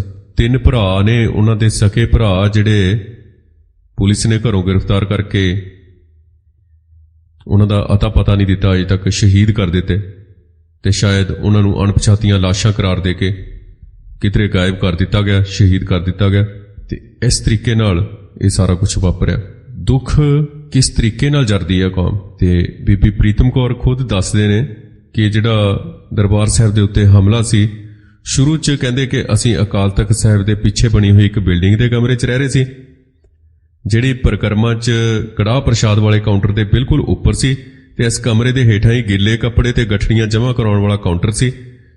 19 ਮਈ 1984 ਨੂੰ ਉਹਨਾਂ ਦੇ ਘਰ ਉਹ ਬੇਟਾ ਜਨਮ ਲੈਂਦਾ। ਬਹੁਤ ਛੋਟਾ ਸੀ, ਇਸ ਕਰਕੇ ਉਹ ਉੱਪਰ ਹੀ ਕਮਰੇ 'ਚ ਰਹਿੰਦੀ ਸੀ ਤੇ ਬੜੀ ਕਮਜ਼ੋਰੀ ਦੀ ਹਾਲਤ ਸੀ। ਪਹਿਲੀ ਤੇ 3 ਜੂਨ ਨੂੰ ਫਾਇਰਿੰਗ ਰੁਕ ਕੇ ਹੁੰਦੀ ਰਹੀ ਤੇ ਇਹ ਫਾਇਰਿੰਗ CRP ਤੇ BSF ਵੱਲੋਂ ਕੀਤੀ ਜਾਂਦੀ ਰਹੀ ਸੀ। ਤੇ ਇਸ ਫਾਇਰਿੰਗ ਦਾ ਨਿਸ਼ਾਨਾ ਬਾਹਰੋਂ ਗੋਲੀ ਚਲਾ ਕੇ ਅੰਦਰੋਂ ਸਿੰਘਾਂ ਦੀ ਫਾਇਰਿੰਗ ਪੋਜੀਸ਼ਨਾਂ ਦਾ ਅੰਦਾਜ਼ਾ ਲਾਉਣਾ ਸੀ, ਤਾਂ ਕਿ ਪਤਾ ਲੱਗ ਸਕੇ ਕਿ ਅੰਦਰੂਨੀ ਮੋਰਚਾਬੰਦੀ ਦੀ ਤਰਤੀਬ ਕਿਸ ਤਰ੍ਹਾਂ। ਬੀਬੀ ਪ੍ਰੀਤਮ ਕੌਰ ਦੱਸਦੀ ਹੈ ਕਿ ਸਿੰਘ ਵੀ ਬਹੁਤ ਵਧੀਆ ਨੀਤੀ ਤੇ ਯੁੱਧ ਕਲਾ ਨਾਲ ਸ਼ੁਬੇਗ ਸਿੰਘ ਦੀ ਅਗਵਾਈ 'ਚ ਜਵਾਬ ਦੇ ਰਹੇ ਸਨ। 4 ਜੂਨ 1984 ਨੂੰ ਸਵੇਰੇ 4:45 ਵਜੇ ਭਾਰਤੀ ਫੌਜ ਨੇ ਪੂਰੇ ਲਾਮ ਲਸ਼ਕਰ ਦੇ ਨਾਲ ਦਰਬਾਰ ਸਾਹਿਬ ਤੇ ਧਾਵਾ ਬੋਲ ਦਿੱਤਾ। ਟੈਂਕਾਂ ਦੇ ਨਾਲ ਕੰਪਲੈਕਸ ਤੇ ਪਰਿਕਰਮਾ 'ਚ ਗੋਲੀਆਂ ਤੇ ਬੰਬਾਂ ਦੀ ਵਰਖਾ ਹੋਣ ਲੱਗ ਪਈ। ਤੇ ਉਸ ਵੇਲੇ ਆਪਣੇ 17-18 ਦਿਨਾਂ ਦੇ ਬੱਚੇ ਨੂੰ ਉਹ ਦੁੱਧ ਚੁੰਘਾ ਰਹੀ ਸੀ। ਤੇ ਉਸ ਸਮੇਂ ਦੌਰਾਨ ਭਾਈ ਰਿਛਪਾਲ ਸਿੰਘ, ਉਹਨਾਂ ਦੇ ਪਤੀ, ਉਹਨਾਂ ਦੇ ਕੋਲ ਆਏ ਤੇ ਬੱਚੇ ਵੱਲ ਦੇਖਿਆ ਉਹਨਾਂ ਨੇ, ਤੇ ਫਿਰ ਕੁਝ ਸੋਚ ਕੇ ਨੇੜੇ ਪਏ ਟੈਲੀਫੋਨ ਨੂੰ ਚੁੱਕ ਕੇ ਕਾਲ ਕਰਨ ਦੀ ਕੋਸ਼ਿਸ਼ ਕੀਤੀ, ਪਰ ਕਿਸੇ ਤਰ੍ਹਾਂ ਦੀ ਡਾਇਲ ਟੋਨ ਨਾ ਆਈ ਤੇ ਟੈਲੀਫੋਨ ਨਾ ਹੋ ਸਕਿਆ, ਕਿਉਂਕਿ ਪਹਿਲਾਂ ਹੀ ਤਾਰਾਂ ਕੱਟੀਆਂ ਜਾ ਚੁੱਕੀਆਂ ਸਨ ਫੋਨਾਂ ਦੀਆਂ। ਤੇ ਉਹ ਕਹਿੰਦੀ ਹੈ ਕਿ ਸਾਨੂੰ ਪਤਾ ਲੱਗ ਗਿਆ ਕਿ ਟੈਲੀਫੋਨ, ਬਿਜਲੀ ਤੇ ਪਾਣੀ ਦੀ ਸਪਲਾਈ ਕੱਟੀ ਜਾ ਚੁੱਕੀ ਹੈ। ਤੇ ਭਾਈ ਰਿਛਪਾਲ ਸਿੰਘ ਸੰਤ ਭਿੰਡਰਾਂਵਾਲਿਆਂ ਨੂੰ ਇਸ ਗੱਲ ਦਾ ਪਤਾ ਸੀ ਤੇ ਉਹਨਾਂ ਨੇ ਬੀਬੀ ਕੋਲੋਂ ਲੁਕੋ ਕੇ ਰੱਖਿਆ ਸੀ, ਕਿਉਂਕਿ ਬੱਚਾ ਬਹੁਤ ਛੋਟਾ ਸੀ ਤੇ ਉਹ ਸਾਰੀ ਗੱਲ, ਹੋਣ ਵਾਲੇ ਹਮਲੇ ਦੀ ਜਿਹੜੀ ਗੱਲ ਸੀ, ਉਹ ਆਪਸ 'ਚ ਸਾਂਝੀ ਨਹੀਂ ਸਨ ਕਰ ਸਕੇ। ਸ਼ਾਇਦ ਇਹ ਸੋਚਦੇ ਹੋਣਗੇ ਕਿ ਇਸ ਹਾਲਤ ਦੇ ਵਿੱਚ ਜਦੋਂ ਔਰਤ ਕਿਸੇ ਬੱਚੇ ਨੂੰ ਜਨਮ ਦਿੰਦੀ ਹੈ ਤਾਂ ਉਹਦੇ ਤੇ ਮਾਨਸਿਕ ਤੌਰ ਤੇ ਬੋਝ ਜ਼ਿਆਦਾ ਪੈ ਜਾਂਦਾ। ਪਰ ਹੁਣ 4 ਜੂਨ ਦਾ ਦਿਨ ਚੜ੍ਹਨਾ ਸ਼ੁਰੂ ਹੋ ਚੁੱਕਿਆ ਸੀ ਤੇ ਉੱਪਰਲੇ ਕਮਰਿਆਂ 'ਚ ਗੋਲੀਆਂ ਤੇ ਬੰਬਾਂ ਦੀ ਜਿਹੜੀ ਫਾਇਰਿੰਗ ਸੀ ਉਹ ਵੱਧ ਗਈ ਤੇ ਉਸ ਨੂੰ ਕਿਹਾ ਗਿਆ ਕਿ ਉਹ ਹੇਠਲੇ ਕਮਰੇ 'ਚ ਚਲੀ ਜਾਵੇ। 4 ਜੂਨ ਨੂੰ ਸਵੇਰੇ 6 ਵਜੇ ਦੇ ਕਰੀਬ ਉਹ ਆਪਣੇ 18 ਦਿਨਾਂ ਦੇ ਬੱਚੇ ਨੂੰ ਚੁੱਕ ਕੇ ਹੌਲੀ-ਹੌਲੀ ਪੌੜੀਆਂ ਉਤਰਦੀ ਹੋਈ ਪਰਿਕਰਮਾ ਦੇ ਉਸ ਕਮਰੇ 'ਚ ਆ ਗਈ ਜਿੱਥੇ ਅੱਜ-ਕੱਲ੍ਹ ਗਿੱਲੇ ਕੱਪੜੇ ਤੇ ਗੱਠੜੀਆਂ ਰੱਖੀਆਂ ਹੁੰਦੀਆਂ ਨੇ। 4 ਜੂਨ ਨੂੰ ਸਾਰਾ ਦਿਨ ਗੋਲੀਆਂ ਦਾ ਮੀਂਹ ਵਰਦਾ ਰਿਹਾ ਤੇ ਆਸੇ-ਪਾਸੇ ਤੋਂ ਮਸ਼ੀਨ ਗੰਨਾਂ ਤੇ ਵੱਡੀਆਂ ਤੋਪਾਂ ਦੇ ਗੋਲਿਆਂ ਨਾਲ ਸਾਰੀ ਧਰਤੀ ਕੰਬ ਰਹੀ ਸੀ। ਪਾਣੀ ਤੇ ਹੋਰ ਜਿਹੜਾ ਅੰਨ ਪਾਣੀ ਸੀ ਉਹਦੀ ਕਮੀ ਦੇ ਕਰਕੇ ਬੱਚਿਆਂ ਦਾ ਤੇ ਹੋਰ ਬਜ਼ੁਰਗਾਂ ਦਾ ਬਿਮਾਰਾਂ ਵਾਲਾ ਹਾਲ ਸੀ। ਬਿਮਾਰਾਂ ਤੋਂ ਵੀ ਬੁਰਾ ਹਾਲ ਹੋ ਗਿਆ ਤੇ ਭਾਰਤੀ ਫੌਜ ਸ੍ਰੀ ਹਰਿਮੰਦਰ ਸਾਹਿਬ ਦੇ ਅੰਦਰ ਦਾਖਲ ਹੋਣ ਦੀ ਕੋਸ਼ਿਸ਼ ਕਰ ਰਹੀ ਸੀ, ਪਰ ਅੰਦਰਲੇ ਸਿੱਖਾਂ ਵੱਲੋਂ ਇਸ ਤਰੀਕੇ ਨਾਲ ਮੁਕਾਬਲਾ ਕੀਤਾ ਜਾ ਰਿਹਾ ਸੀ ਕਿ ਉਹ ਪਰਿਕਰਮਾ ਤੱਕ ਵੀ ਅੱਗੇ ਨਹੀਂ ਵੱਧ ਸਕੇ। 4 ਜੂਨ ਸ਼ਾਮ ਤੋਂ ਬਾਅਦ ਇਸ ਹਮਲੇ ਦੀ ਜਿਹੜੀ ਤੇਜ਼ੀ ਸੀ ਉਹ ਹੋਰ ਵੱਧ ਗਈ। ਭਾਵੇਂ ਰਾਤ ਦਾ ਹਨੇਰਾ ਹੋਣਾ ਸ਼ੁਰੂ ਹੋ ਚੁੱਕਿਆ ਸੀ, ਪਰ ਗੋਲੀਆਂ ਤੇ ਬੰਬਾਂ ਦੇ ਫਟਣ ਦੇ ਨਾਲ ਪੈਦਾ ਹੋਏ ਚਾਨਣ ਨਾਲ ਸਾਰਾ ਕੁਝ ਸਾਫ਼-ਸਾਫ਼ ਦਿਖਾਈ ਦੇ ਰਿਹਾ ਸੀ। ਹੁਣ ਤੱਕ ਕੁਝ ਸਿੰਘ ਵੀ ਸ਼ਹਾਦਤ ਦਾ ਜਾਮ ਪੀ ਚੁੱਕੇ ਸਨ ਤੇ ਇਸ ਵੇਲੇ ਤੱਕ 4 ਜੂਨ ਦੇ ਦਿਨ ਤੇ ਰਾਤ ਇਸ ਵੇਲੇ ਤੱਕ ਭਾਰਤੀ ਫੌਜ ਦਾ ਵੀ ਕਾਫੀ ਨੁਕਸਾਨ ਹੋਇਆ ਸੀ ਤੇ ਉਹ ਸਿੰਘ ਸਨ ਜਿਹੜੇ ਆਪਣੀ ਥਾਂ ਦੇ ਉੱਤੇ ਡਟੇ ਹੋਏ ਸਨ ਪੂਰੀ ਤਰ੍ਹਾਂ। ਤੇ 4 ਜੂਨ ਦੀ ਰਾਤ ਵੀ ਬੀਤੀ, 5 ਜੂਨ ਦਾ ਜਿਹੜਾ ਤੜਕਾ ਹੋਇਆ ਉਸ ਵੇਲੇ ਤੱਕ ਬੜਾ ਘਮਸਾਨ ਦਾ ਯੁੱਧ ਹੋ ਰਿਹਾ ਸੀ ਤੇ ਭਾਰਤੀ ਫੌਜ ਵੱਲੋਂ ਵਰਤੀਆਂ ਗਈਆਂ ਵੱਡੀਆਂ ਤੋਪਾਂ, ਮਾਰਟਰ ਗੰਨਾਂ, ਟੈਂਕਾਂ ਤੇ ਬਖਤਰਬੰਦ ਗੱਡੀਆਂ ਉੱਪਰੋਂ ਕੀਤੀ ਜਾ ਰਹੀ ਜ਼ਬਰਦਸਤ ਗੋਲਾਬਾਰੀ ਦੇ ਨਾਲ ਪਾਣੀ ਦੀ ਟੈਂਕੀ ਨੂੰ ਉਡਾ ਦਿੱਤਾ ਗਿਆ ਸੀ ਜਿੱਥੇ ਬੱਬਰ ਖਾਲਸਾ ਦੇ ਸਿੰਘਾਂ ਦਾ ਮੋਰਚਾ ਸੀ। ਜਦੋਂ ਇਸ ਪਾਣੀ ਦੀ ਟੈਂਕੀ ਨੂੰ ਉਡਾਇਆ ਗਿਆ ਤਾਂ ਮੋਰਚਾਬੰਦੀ ਵਾਲੇ ਸਾਰੇ ਹੀ ਸਿੰਘ ਸ਼ਹੀਦ ਹੋ ਗਏ ਤੇ ਉਹਨਾਂ ਦੀਆਂ ਜਿਹੜੀਆਂ ਲਾਸ਼ਾਂ ਹਵਾ 'ਚ ਉੱਡੀਆਂ ਤੇ ਅਖੀਰ ਜ਼ਮੀਨ ਤੇ ਡਿੱਗ ਪਈਆਂ। ਬਾਕੀ ਮੋਰਚਿਆਂ 'ਚ ਵੀ ਕਾਫੀ ਸਿੰਘ ਸ਼ਹੀਦ ਤੇ ਜ਼ਖਮੀ ਹੋਏ ਤੇ ਇਸ ਦਿਨ ਭਾਰਤੀ ਫੌਜ ਦਾ ਨਿਸ਼ਾਨਾ ਹਰਿਮੰਦਰ ਸਾਹਿਬ ਦੇ ਕੰਪਲੈਕਸ ਦੇ ਆਲੇ-ਦੁਆਲੇ ਦੇ ਮੋਰਚਿਆਂ ਤੇ ਕਬਜ਼ਾ ਕਰਨਾ ਸੀ। ਬੀਬੀ ਦੱਸਦੀ ਹੈ ਕਿ ਉਹ ਉਸ ਕਮਰੇ 'ਚ ਸੀ ਤੇ ਇਸ ਕਮਰੇ 'ਚ ਬੈਠੇ ਜੁਝਾਰੂ ਸਿੰਘ ਫੌਜ ਦਾ ਬਹੁਤ ਵਧੀਆ ਤਰੀਕੇ ਨਾਲ ਜਵਾਬ ਦੇ ਰਹੇ ਸਨ ਤੇ 5 ਜੂਨ ਦੀ ਸ਼ਾਮ ਪੈ ਚੁੱਕੀ ਸੀ। ਹੁਣ ਬੇਸ਼ੱਕ ਗੋਲਾਬਾਰੀ ਬਹੁਤ ਜ਼ਿਆਦਾ ਹੋ ਰਹੀ ਸੀ ਤੇ ਬਾਹਰੋਂ ਗੋਲੀਆਂ ਸਿੱਧੀਆਂ ਪਰਿਕਰਮਾ 'ਚ ਆ ਰਹੀਆਂ ਸਨ, ਪਰ ਅਜੇ ਤੱਕ ਫੌਜ ਪਰਿਕਰਮਾ 'ਚ ਦਾਖਲ ਨਹੀਂ ਸੀ ਹੋ ਸਕੀ। ਸਿੰਘਾਂ ਨੇ ਉਹਨਾਂ ਨੂੰ ਜਿਹੜਾ ਮੁੱਖ ਦਰਵਾਜ਼ਾ ਸੀ, ਸਾਰੇ ਜਿਹੜੇ ਦਰਵਾਜ਼ੇ ਸਨ ਉੱਥੇ ਰੋਕ ਕੇ ਰੱਖਿਆ ਹੋਇਆ ਸੀ। ਇੰਨੇ ਜ਼ਬਰਦਸਤ ਤਰੀਕੇ ਨਾਲ ਉਹਨਾਂ ਦਾ ਮੁਕਾਬਲਾ ਕੀਤਾ ਜਾ ਰਿਹਾ ਸੀ ਫੌਜ ਦਾ। 6ਵੀਂ ਵੱਡੀ ਤਾਕਤ ਦੁਨੀਆ ਦੀ ਆਪਣੇ ਪੂਰੇ ਲਾਮ ਲਸ਼ਕਰ ਨਾਲ, ਟੈਂਕਾਂ ਦੇ ਨਾਲ, ਤੋਪਾਂ ਦੇ ਨਾਲ, ਹਵਾਈ ਫੌਜ ਦੇ ਨਾਲ, ਸਮੁੰਦਰੀ ਫੌਜ ਦੇ ਨਾਲ ਹਮਲਾ ਕਰਦੀ ਹੈ ਤੇ ਉਹਨਾਂ ਨੂੰ ਅਜੇ ਤੱਕ ਰੋਕ ਕੇ ਰੱਖਿਆ ਗਿਆ ਸੀ।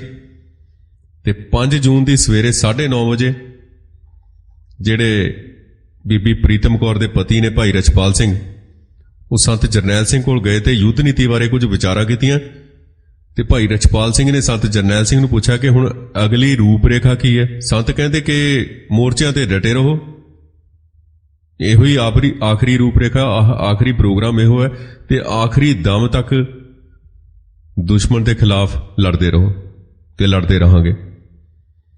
ਸੰਤ ਜਰਨੈਲ ਸਿੰਘ ਨੇ ਬਹੁਤ ਦ੍ਰਿੜਤਾ ਦੇ ਨਾਲ ਭਾਈ ਰਛਪਾਲ ਸਿੰਘ ਵੱਲ ਤੱਕਿਆ ਤੇ ਕਿਹਾ ਕਿ ਰਛਪਾਲ ਸਿੰਘ ਜੀ, ਆਪਣੇ ਖੂਨ ਦੀ ਇੱਕ ਬੂੰਦ ਇੱਕ ਸਿੱਖੀ ਦੀ ਭੇਟ ਚੜਾ ਦਿਓ। ਇੱਕ ਵਾਰੀ ਫੇਰ ਦੁਬਾਰਾ ਸ਼ਾਮ ਨੂੰ ਸੰਤਾਂ ਦੀ ਭਾਈ ਰਛਪਾਲ ਸਿੰਘ ਨਾਲ ਗੱਲਬਾਤ ਹੋਈ ਤੇ ਉਹਨਾਂ ਨੇ ਫੇਰ ਇਹੀ ਗੱਲ ਕਹੀ ਕਿ ਕਤਰਾ ਕਤਰਾ ਵਹਾਵਾਂਗੇ।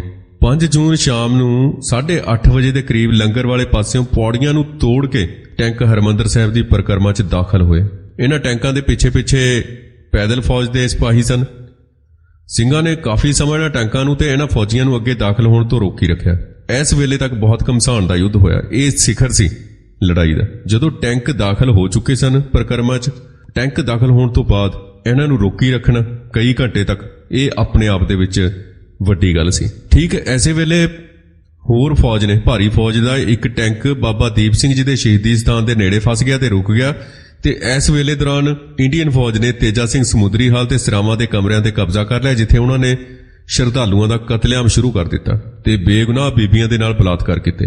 ਉਹਨਾਂ ਨੂੰ ਲੁੱਟਿਆ, ਉਹਨਾਂ ਦੇ ਬੱਚਿਆਂ ਨੂੰ ਮਾਰਤਾ ਤੇ ਕੁਝ ਬੱਚੇ ਮਾਵਾਂ ਕੋਲੋਂ ਖੋਹ ਕੇ ਅੱਗ 'ਚ ਸੁੱਟ ਦਿੱਤੇ। ਕਮਰਿਆਂ ਦੇ ਅੰਦਰ ਗ੍ਰਨੇਡ ਸੁੱਟ ਕੇ ਸੰਗਤਾਂ ਨੂੰ ਮਾਰਿਆ ਗਿਆ। ਕੁਝ ਸ਼ਰਧਾਲੂਆਂ ਨੂੰ ਗ੍ਰਿਫਤਾਰ ਕਰ ਲਿਆ ਗਿਆ ਤੇ ਉਹਨਾਂ ਦੇ ਹੱਥ ਪਿੱਛੇ ਬੰਨ੍ਹ ਕੇ ਉਹਨਾਂ ਨੂੰ ਗੋਲੀਆਂ ਦੇ ਨਾਲ ਉਡਾ ਦਿੱਤਾ ਗਿਆ। ਬਹੁਤ ਜ਼ਬਰਦਸਤ ਤੇ ਘਮਸਾਨ ਦੀ ਜਿਹੜੀ ਲੜਾਈ ਹੋ ਰਹੀ ਸੀ ਦੂਜੇ ਪਾਸਿਓਂ, ਤੇ ਸਿੰਘ ਆਪਣੇ ਮੋਰਚਿਆਂ 'ਚ ਅਜੇ ਵੀ ਡਟੇ ਹੋਏ ਸਨ। 5 ਜੂਨ ਦੀ ਰਾਤ ਨੂੰ 12:30 ਵਜੇ ਭਾਈ ਰਛਪਾਲ ਸਿੰਘ ਜਿਹੜੇ ਉਹਨਾਂ ਦੇ ਨੇੜੇ ਹੀ, ਮੋਰਚੇ ਦੇ ਨੇੜੇ ਤੇੜੇ ਹੀ ਫੌਜ ਦਾ ਮੁਕਾਬਲਾ ਕਰ ਰਹੇ ਸਨ, ਉਹਨਾਂ ਨੇ ਕੀਰਤਨ ਸੋਹਿਲੇ ਦਾ ਪਾਠ ਕੀਤਾ ਤੇ ਆਪਣੇ ਬੱਚੇ ਵੱਲ ਇੱਕ ਨਜ਼ਰ ਨਾਲ ਤੱਕਿਆ ਤੇ ਉਹਦੇ ਮੱਥੇ ਨੂੰ ਚੁੰਮਿਆ। ਕੁਝ ਚਿਰ ਉਹ ਬੱਚੇ ਵੱਲ ਦੇਖਦੇ ਰਹੇ ਤੇ ਫਿਰ ਉਹਨਾਂ ਨੇ ਬੀਬੀ ਵੱਲ ਦੇਖਿਆ। ਉਹ ਕਹਿੰਦੇ ਕਿ ਇਹ ਸਾਡੀ ਆਖਰੀ ਲੜਾਈ ਹੈ ਜਿਹਦੇ ਵਿੱਚ ਜਿੱਤ ਹਾਸਲ ਕਰਨ ਲਈ ਮੈਂ ਦੁਸ਼ਮਣ ਦੇ ਨਾਲ ਸਿੱਧੇ ਮੱਥੇ ਯੁੱਧ ਕਰਨ ਲਈ ਪਰਿਕਰਮਾ 'ਚ ਜਾ ਰਿਹਾ ਹਾਂ।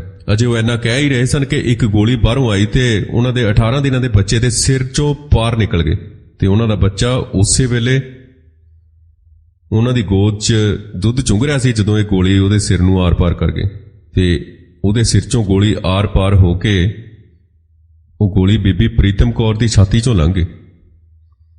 ਬੱਚੇ ਦਾ ਸਿਰ ਫਟ ਗਿਆ ਸੀ ਤੇ ਉਸੇ ਵੇਲੇ ਹੀ ਉਹਦੇ ਪ੍ਰਾਣ ਪੰਖੇਰੂ ਹੋ ਗਏ ਤੇ ਬੀਬੀ ਪ੍ਰੀਤਮ ਕੌਰ ਵੀ ਜ਼ਖਮੀ ਹੋ ਕੇ ਜ਼ਮੀਨ ਤੇ ਡਿੱਗ ਪਈ ਤੇ ਭਾਈ ਰਛਪਾਲ ਸਿੰਘ ਜਿਹੜੇ ਕਿ ਹੱਥ 'ਚ ਸ਼ਸਤਰ ਲੈ ਕੇ ਕਮਰੇ 'ਚੋਂ ਨਿਕਲ ਹੀ ਰਹੇ ਸਨ, ਉਹਨਾਂ ਨੇ ਬੀਬੀ ਪ੍ਰੀਤਮ ਕੌਰ ਨੂੰ ਡਿੱਗਦੀ ਨੂੰ ਵੇਖਿਆ ਤੇ ਸ਼ਹੀਦ ਹੋਏ ਬੱਚੇ ਵੱਲ ਦੇਖਿਆ ਤਾਂ ਇੱਕਦਮ ਵਾਪਸ ਮੁੜੇ, ਪਰ ਇੱਕਦਮ ਬਾਹਰੋਂ ਇੱਕ ਹੋਰ ਗੋਲੀ ਆਈ ਤੇ ਭਾਈ ਰਛਪਾਲ ਸਿੰਘ ਦੇ ਸਿਰ ਨੂੰ ਚੀਰਦੀ ਹੋਈ ਪਾਰ ਨਿਕਲ ਗਈ। ਭਾਈ ਰਛਪਾਲ ਸਿੰਘ ਵੀ ਉਹਨਾਂ ਦੇ ਨਾਲ ਹੀ ਫਰਸ਼ ਤੇ ਡਿੱਗ ਪਏ ਤੇ ਮੌਕੇ ਤੇ ਹੀ ਸ਼ਹੀਦੀ ਪ੍ਰਾਪਤ ਕਰ ਗਏ।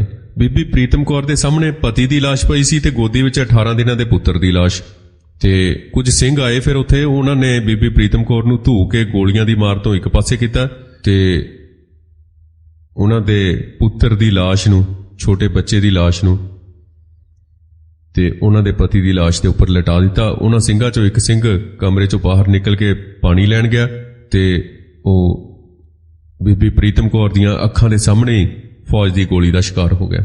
ਹੁਣ ਤੱਕ ਫੌਜ ਪਰਿਕਰਮਾ ਦੇ ਕਮਰਿਆਂ 'ਚ ਦਾਖਲ ਹੋ ਚੁੱਕੀ ਸੀ। ਉਹਨਾਂ ਨੇ ਜ਼ਖਮੀ ਹਾਲਤ 'ਚ ਬੀਬੀ ਪ੍ਰੀਤਮ ਕੌਰ ਨੂੰ ਗ੍ਰਿਫਤਾਰ ਕਰ ਲਿਆ ਤੇ ਲਾਈਨ 'ਚ ਬਿਠਾ ਲਿਆ ਤੇ ਇਹਨਾਂ ਸਾਰਿਆਂ ਨੂੰ ਗੋਲੀ ਮਾਰਨ ਦੀ ਤਿਆਰੀ 'ਚ ਸਨ। ਉਹ ਨਿਸ਼ਾਨੇ ਸਾਧੇ ਹੋਏ ਸਨ ਕਿ ਅਚਾਨਕ ਸਿੱਖ ਰੈਫਰੈਂਸ ਲਾਇਬ੍ਰੇਰੀ ਵਾਲੇ ਪਾਸਿਓਂ ਇੱਕ ਸਿੱਖ ਅਫਸਰ ਦੀ ਉੱਚੀ ਆਵਾਜ਼ ਸੁਣਾਈ ਦਿੱਤੀ। ਉਹ ਕਹਿੰਦਾ ਕਿ ਇਹਨਾਂ ਨੂੰ ਕਤਲ ਨਾ ਕਰੋ, ਗ੍ਰਿਫਤਾਰ ਕਰ ਲਓ। 6 ਜੂਨ ਦਾ ਦਿਨ ਚੜ੍ਹ ਚੁੱਕਾ ਸੀ, ਅਜੇ ਵੀ ਜ਼ਬਰਦਸਤ ਫਾਇਰਿੰਗ ਹੋ ਰਹੀ ਸੀ ਤੇ ਫੌਜੀਆਂ ਨੇ ਉਹਨਾਂ ਨੂੰ ਫੜ ਕੇ ਲਾਇਬ੍ਰੇਰੀ ਵਾਲੇ ਪਾਸੇ ਲੈ ਆਂਦਾ ਤੇ ਜਦੋਂ ਉਹਨਾਂ ਨੂੰ ਉਸ ਪਾਸਿਓਂ ਬੀਬੀਆਂ ਦੇ ਇਸ਼ਨਾਨ ਘਰ ਵਾਲੇ ਪਾਸੇ ਪੈਦਲ ਤੋਰ ਕੇ ਲਿਜਾ ਰਹੇ ਸਨ ਤਾਂ ਬੀਬੀ ਪ੍ਰੀਤਮ ਕੌਰ ਨੇ ਪਿੱਛੇ ਮੁੜ ਕੇ ਅਕਾਲ ਤਖਤ ਸਾਹਿਬ ਵੱਲ ਦੇਖਿਆ। ਹਰ ਪਾਸੇ ਧੂੰਆਂ ਹੀ ਧੂੰਆਂ ਤੇ ਗੋਲੀਆਂ ਦੀ ਆਵਾਜ਼ ਸੀ। ਇੰਜ ਲੱਗਦਾ ਸੀ ਜਿਵੇਂ ਸਾਰੀ ਹੀ ਇਮਾਰਤ 'ਚੋਂ ਅੱਗ ਨਿਕਲ ਰਹੀ ਹੋਵੇ। ਪਰਿਕਰਮਾ ਦੇ ਕਮਰਿਆਂ 'ਚ ਅੱਗ ਲੱਗੀ ਹੋਈ ਸੀ ਤੇ ਉਹ ਸਾਰੇ ਲਾਸ਼ਾਂ ਤੇ ਉੱਪਰ ਤੁਰ ਰਹੇ ਸਨ। ਹਰ ਪਾਸੇ ਖੂਨ ਹੀ ਖੂਨ ਸੀ। ਸਰੋਵਰ ਦਾ ਰੰਗ ਵੀ ਲਾਲ ਹੋਇਆ ਪਿਆ ਸੀ ਤੇ ਕੁਝ ਸਿੰਘਾਂ ਦੀਆਂ ਮ੍ਰਿਤਕ ਦੇਹਾਂ ਜਿਹੜੀਆਂ ਸਨ ਉਹ ਸਰੋਵਰ 'ਚ ਤੈਰ ਰਹੀਆਂ ਸਨ ਤੇ ਛੋਟੇ-ਛੋਟੇ ਬੱਚੇ ਪਰਿਕਰਮਾ 'ਚ ਤੜਫ ਰਹੇ ਸਨ। ਕੁਝ ਜ਼ਖਮੀ ਹੋਈਆਂ ਮਾਵਾਂ ਪਾਣੀ ਨੂੰ ਵੇਲਕ ਰਹੀਆਂ ਸਨ। ਫੌਜੀਆਂ ਨੇ ਸਿੱਖ ਰੈਫਰੈਂਸ ਲਾਇਬ੍ਰੇਰੀ ਵਾਲੇ ਪਾਸੇ ਲਿਜਾ ਕੇ ਉਹਨਾਂ ਨੂੰ ਬਿਠਾ ਦਿੱਤਾ ਤੇ ਕੁਝ ਔਰਤਾਂ ਪਾਣੀ ਦੇ ਵਾਸਤੇ ਫੌਜੀਆਂ ਕੋਲੋਂ ਤਰਲੇ ਕਰ ਰਹੀਆਂ ਸਨ ਤੇ ਪਰ ਬੀਬੀ ਪ੍ਰੀਤਮ ਕੌਰ ਚੁੱਪਚਾਪ ਬੈਠੀ ਸੀ। ਕੁਝ ਸਮੇਂ ਬਾਅਦ ਫੌਜੀਆਂ ਨੇ ਪਾਣੀ ਪੀਣ ਦੀ ਇਜਾਜ਼ਤ ਦਿੱਤੀ। ਸਰੋਵਰ 'ਚੋਂ ਲਿਆਂਦਾ ਪਾਣੀ ਖੂਨ ਦੇ ਨਾਲ ਲਾਲ ਸੀ। ਔਰਤਾਂ ਤੇ ਬੱਚਿਆਂ ਨੇ ਉਹੀ ਖੂਨ ਮਿਲਿਆ ਪਾਣੀ ਪੀਤਾ। ਇਸ ਵੇਲੇ ਤੱਕ ਫੌਜੀ ਬੀਬੀ ਪ੍ਰੀਤਮ ਕੌਰ ਨਾਲ ਬਾਕੀ ਬੀਬੀਆਂ ਨਾਲੋਂ ਵੱਖਰਾ ਵਰਤਾਅ ਕਰਨ ਲੱਗੇ ਕਿਉਂਕਿ ਉਹਨਾਂ ਨੇ ਬੀਬੀ ਪ੍ਰੀਤਮ ਕੌਰ ਨੂੰ ਮੋਰਚੇ ਵਾਲੇ ਸਿੰਘਾਂ ਦੇ ਕਮਰੇ 'ਚੋਂ ਗ੍ਰਿਫਤਾਰ ਕੀਤਾ ਸੀ ਤੇ ਉਹਨਾਂ ਨੇ ਬੀਬੀ ਪ੍ਰੀਤਮ ਕੌਰ ਨੂੰ ਦੂਜੀਆਂ ਜਿਹੜੀਆਂ ਔਰਤਾਂ ਸਨ ਉਹਨਾਂ ਤੋਂ ਵੱਖ ਕਰ ਲਿਆ। ਇਸ ਤੋਂ ਬਾਅਦ ਉਹ ਉਹਨੂੰ ਦਰਸ਼ਨੀ ਡਿਊਟੀ ਵਾਲੇ ਪਾਸੇ ਲੈ ਗਏ ਤੇ ਕੁਝ ਸਮੇਂ ਬਾਅਦ ਫੌਜੀ ਸ਼੍ਰੋਮਣੀ ਕਮੇਟੀ ਦੇ ਸੇਵਾਦਾਰਾਂ ਨੂੰ ਉਹਦੀ ਸ਼ਨਾਖਤ ਕਰਨ ਲਈ ਲੈ ਕੇ ਆਏ ਤੇ ਉਹ ਸਾਰੇ ਜਾਣਦੇ ਸਨ ਬੀਬੀ ਪ੍ਰੀਤਮ ਕੌਰ ਨੂੰ, ਪਰ ਉਹਨਾਂ ਨੇ ਬੀਬੀ ਪ੍ਰੀਤਮ ਕੌਰ ਦੀ ਸ਼ਨਾਖਤ ਨਾ ਕੀਤੀ, ਜਿਸ ਕਰਕੇ ਉਹਨਾਂ ਤਿੰਨਾਂ ਨੂੰ ਸੇਵਾਦਾਰਾਂ ਨੂੰ ਫੌਜ ਨੇ ਉਹਦੇ ਸਾਹਮਣੇ ਹੀ ਗੋਲੀਆਂ ਮਾਰ ਕੇ ਸ਼ਹੀਦ ਕਰ ਦਿੱਤਾ। ਫੌਜੀ ਸੋਚਦੇ ਸਨ ਕਿ ਸ਼ਾਇਦ ਇਸ ਤਰ੍ਹਾਂ ਉਹ ਡਰ ਜਾਵੇਗੀ ਤੇ ਕੋਈ ਨਾ ਕੋਈ ਬਿਆਨ ਦੇਵੇਗੀ। ਬੀਬੀ ਪ੍ਰੀਤਮ ਕੌਰ ਨੂੰ ਦੱਸਿਆ ਕਿ ਇਹ ਤਾਂ ਸ਼੍ਰੋਮਣੀ ਕਮੇਟੀ ਦੇ ਇੱਕ ਸੇਵਾਦਾਰ ਦੀ ਪਤਨੀ ਹੈ ਤੇ ਹੁਣ ਤੱਕ ਉਸ ਦਾ ਕਾਫੀ ਬੁਰਾ ਹਾਲ ਸੀ ਕਿਉਂਕਿ ਛਾਤੀ ਵਿੱਚ ਗੋਲੀ ਵੱਜੀ ਹੋਈ ਸੀ ਤੇ ਗਰਮੀ ਵੀ ਬਹੁਤ ਸੀ। ਪਿਆਸ ਦੇ ਨਾਲ ਉਹਨਾਂ ਦਾ ਬੀਬੀ ਜੀ ਦਾ ਬੁਰਾ ਹਾਲ ਸੀ, ਪਰ ਫਿਰ ਵੀ ਵਾਹਿਗੁਰੂ ਦਾ ਭਾਣਾ ਮੰਨ ਰਹੇ ਸਨ। ਇਸ ਤਰ੍ਹਾਂ 6 ਜੂਨ ਦਾ ਦਿਨ ਤੇ ਸ਼ਾਮ ਤੱਕ ਉਹਨਾਂ ਨੇ ਪੱਥਰਾਂ ਤੇ ਬਹਿ ਕੇ ਲੰਘਾਇਆ ਤੇ ਸੰਤ ਜਰਨੈਲ ਸਿੰਘ ਭਿੰਡਰਾਂ ਵਾਲੇ ਸਿੱਖ ਕੌਮ ਦੇ ਵਾਸਤੇ ਸ਼ਹਾਦਤ ਲਈ ਤਾਂ ਪੂਰੀ ਤਰ੍ਹਾਂ ਵਚਨਬੱਧ ਹੈ ਨਹੀਂ ਤੇ ਉਹਨਾਂ ਨੇ 6 ਜੂਨ ਨੂੰ ਫੌਜ ਦੇ ਨਾਲ ਜੂਝਦਿਆਂ ਹੋਇਆਂ ਸ਼ਹੀਦੀ ਪ੍ਰਾਪਤ ਕੀਤੀ। 6 ਜੂਨ ਨੂੰ ਉਦੋਂ ਤੱਕ ਸਾਰੇ ਸਿੰਘ ਆਪਣੇ ਮੋਰਚਿਆਂ ਤੋਂ ਹਥਿਆਰ ਲੈ ਕੇ ਬਾਹਰ ਨਿਕਲ ਆਏ ਤੇ ਅਕਾਲ ਤਖਤ ਸਾਹਿਬ ਦੇ ਸਾਹਮਣੇ ਗੁੱਥਮ ਗੁੱਥਾ ਲੜਾਈ ਹੋਈ। ਇਹ ਤਾਂ ਸੰਤ ਜਰਨੈਲ ਸਿੰਘ ਦੀ ਸ਼ਹਾਦਤ ਕਿਸ ਵਕਤ ਹੋਈ ਤੇ ਕਿਵੇਂ ਹੋਈ, ਇਸ ਬਾਰੇ ਕੋਈ ਅਜੇ ਤੱਕ ਪੱਕੀ ਗੱਲ ਤੇ ਕਿੰਤੂ ਪਰੰਤੂ ਹੋ ਸਕਦਾ ਹੈ। ਇਸ ਬਾਰੇ ਵੱਖ-ਵੱਖ ਜਿਹੜੇ ਲੋਕ ਨੇ ਉਹਨਾਂ 'ਚ ਜਿਹੜੇ ਵਿਚਾਰ ਪ੍ਰਗਟ ਕੀਤੇ ਨੇ ਉਹਨਾਂ 'ਚ ਮਤਭੇਦ ਹੋ ਸਕਦੇ ਨੇ, ਪਰ ਇਹ ਗੱਲ 6 ਜੂਨ ਦੀ ਹੈ। 6 ਜੂਨ ਨੂੰ ਸੰਤਾਂ ਦੀ ਸ਼ਹਾਦਤ ਹੋਈ। ਜਿੱਥੇ ਨਿਸ਼ਾਨ ਸਾਹਿਬ ਹੈ, 2 ਨਿਸ਼ਾਨ ਸਾਹਿਬ ਨੇ, ਉੱਥੇ ਸੰਤ ਜਰਨੈਲ ਸਿੰਘ ਦਾ ਸਰੀਰ ਰੱਖਿਆ ਹੋਇਆ ਸੀ। 7 ਜੂਨ ਨੂੰ ਸਵੇਰੇ 9 ਵਜੇ ਦੇ ਕਰੀਬ ਸੰਤ ਜਰਨੈਲ ਸਿੰਘ ਭਿੰਡਰਾਂ ਵਾਲਿਆਂ ਦੇ ਭਰਾ ਕੈਪਟਨ ਹਰਚਰਨ ਸਿੰਘ ਤੇ ਉਹਨਾਂ ਦੀ ਭੈਣ ਬੀਬੀ ਦਲਜੀਤ ਕੌਰ ਫੌਜੀ ਅਫਸਰਾਂ ਦੇ ਨਾਲ ਸੀ ਤੇ ਉਸ ਮ੍ਰਿਤਕ ਸਰੀਰ ਪਾਸ ਪਹੁੰਚੇ ਸਨ ਤੇ ਉਸ ਵੇਲੇ ਤੱਕ ਉਹ ਬੀਬੀ ਪ੍ਰੀਤਮ ਕੌਰ ਸੀ ਜਿਹੜੀ ਉੱਥੇ ਬੈਠ ਕੇ ਸਭ ਕੁਝ ਦੇਖ ਰਹੀ ਸੀ। ਮ੍ਰਿਤਕ ਸਰੀਰ ਦੀ ਸ਼ਨਾਖਤ ਕੀਤੀ ਗਈ ਤੇ ਉਹਨਾਂ ਦੇ ਪਰਿਵਾਰ ਕੋਲੋਂ ਸ਼ਨਾਖਤ ਦਾ ਇਸ਼ਾਰਾ ਹੋਣ ਤੋਂ ਬਾਅਦ ਉਹਨਾਂ ਨੂੰ ਭੇਜ ਦਿੱਤਾ ਗਿਆ। ਉਸ ਤੋਂ ਬਾਅਦ 3 ਗੱਡੀਆਂ ਆਈਆਂ ਜਿਨ੍ਹਾਂ 'ਚ 3 ਲਾਸ਼ਾਂ ਨੂੰ ਰੱਖ ਕੇ ਤੋੜ ਦਿੱਤਾ ਗਿਆ। ਇਹਨਾਂ 'ਚ ਇੱਕ ਸੰਤ ਜਰਨੈਲ ਸਿੰਘ ਭਿੰਡਰਾਂਵਾਲੇ ਦੇ, ਇੱਕ ਭਾਈ ਅਮਰੀਕ ਸਿੰਘ ਤੇ ਇੱਕ ਸਿੰਘ ਹੋਰ ਸੀ। ਸ਼ਾਇਦ ਬਾਬਾ ਠਾਰਾ ਸਿੰਘ ਜੀ ਹੋਣ। ਜਨਰਲ ਸ਼ਵੇਕ ਸਿੰਘ ਦੀ ਲਾਸ਼ ਨੂੰ ਇੱਕ ਖੁੱਲੇ ਫੌਜੀ ਟਰੱਕ ਦੇ ਵਿੱਚ ਲਿਜਾਇਆ ਗਿਆ। ਇਹ 4 ਹੀ ਲਾਸ਼ਾਂ ਉੱਥੋਂ ਉਠਾਈਆਂ ਗਈਆਂ ਬਸ, ਤੇ ਬਾਕੀ ਲਾਸ਼ਾਂ ਉੱਥੇ ਹੀ ਪਈਆਂ ਸਨ। ਤੇ ਸ਼ਹਿਰ ਦੀਆਂ ਉੱਚੀਆਂ ਬਿਲਡਿੰਗਾਂ ਉੱਪਰ ਹਿੰਦੂ ਭੰਗੜੇ ਪਾ ਰਹੇ ਸਨ ਤੇ ਉੱਚੀ ਉੱਚੀ ਰੌਲਾ ਪਾਉਂਦੇ ਹੋਏ ਫੌਜ ਨੂੰ ਮਠਿਆਈਆਂ ਵੰਡ ਰਹੇ ਸਨ ਉਹ। ਤੇ ਇਸ ਤੋਂ ਬਾਅਦ ਜਿਹੜੇ ਉੱਥੋਂ ਗ੍ਰਿਫਤਾਰ ਕੀਤੇ ਗਏ ਸਨ, ਬੀਬੀਆਂ, ਔਰਤਾਂ, ਬੱਚੇ, ਬਜ਼ੁਰਗ, ਉਹਨਾਂ ਨੂੰ ਆਰਮੀ ਦੇ ਕੈਂਪਾਂ 'ਚ ਲਿਜਾਇਆ ਗਿਆ। ਉਸ ਤੋਂ ਬਾਅਦ 5 ਜੂਨ ਨੂੰ ਹਰਚੰਦ ਲੌਂਗੋਵਾਲ ਤੇ ਗੁਰਚਰਨ ਟੌੜਾ ਨੇ ਆਤਮ ਸਮਰਪਣ ਕਰ ਦਿੱਤਾ ਸੀ 5 ਜੂਨ ਨੂੰ ਹੀ।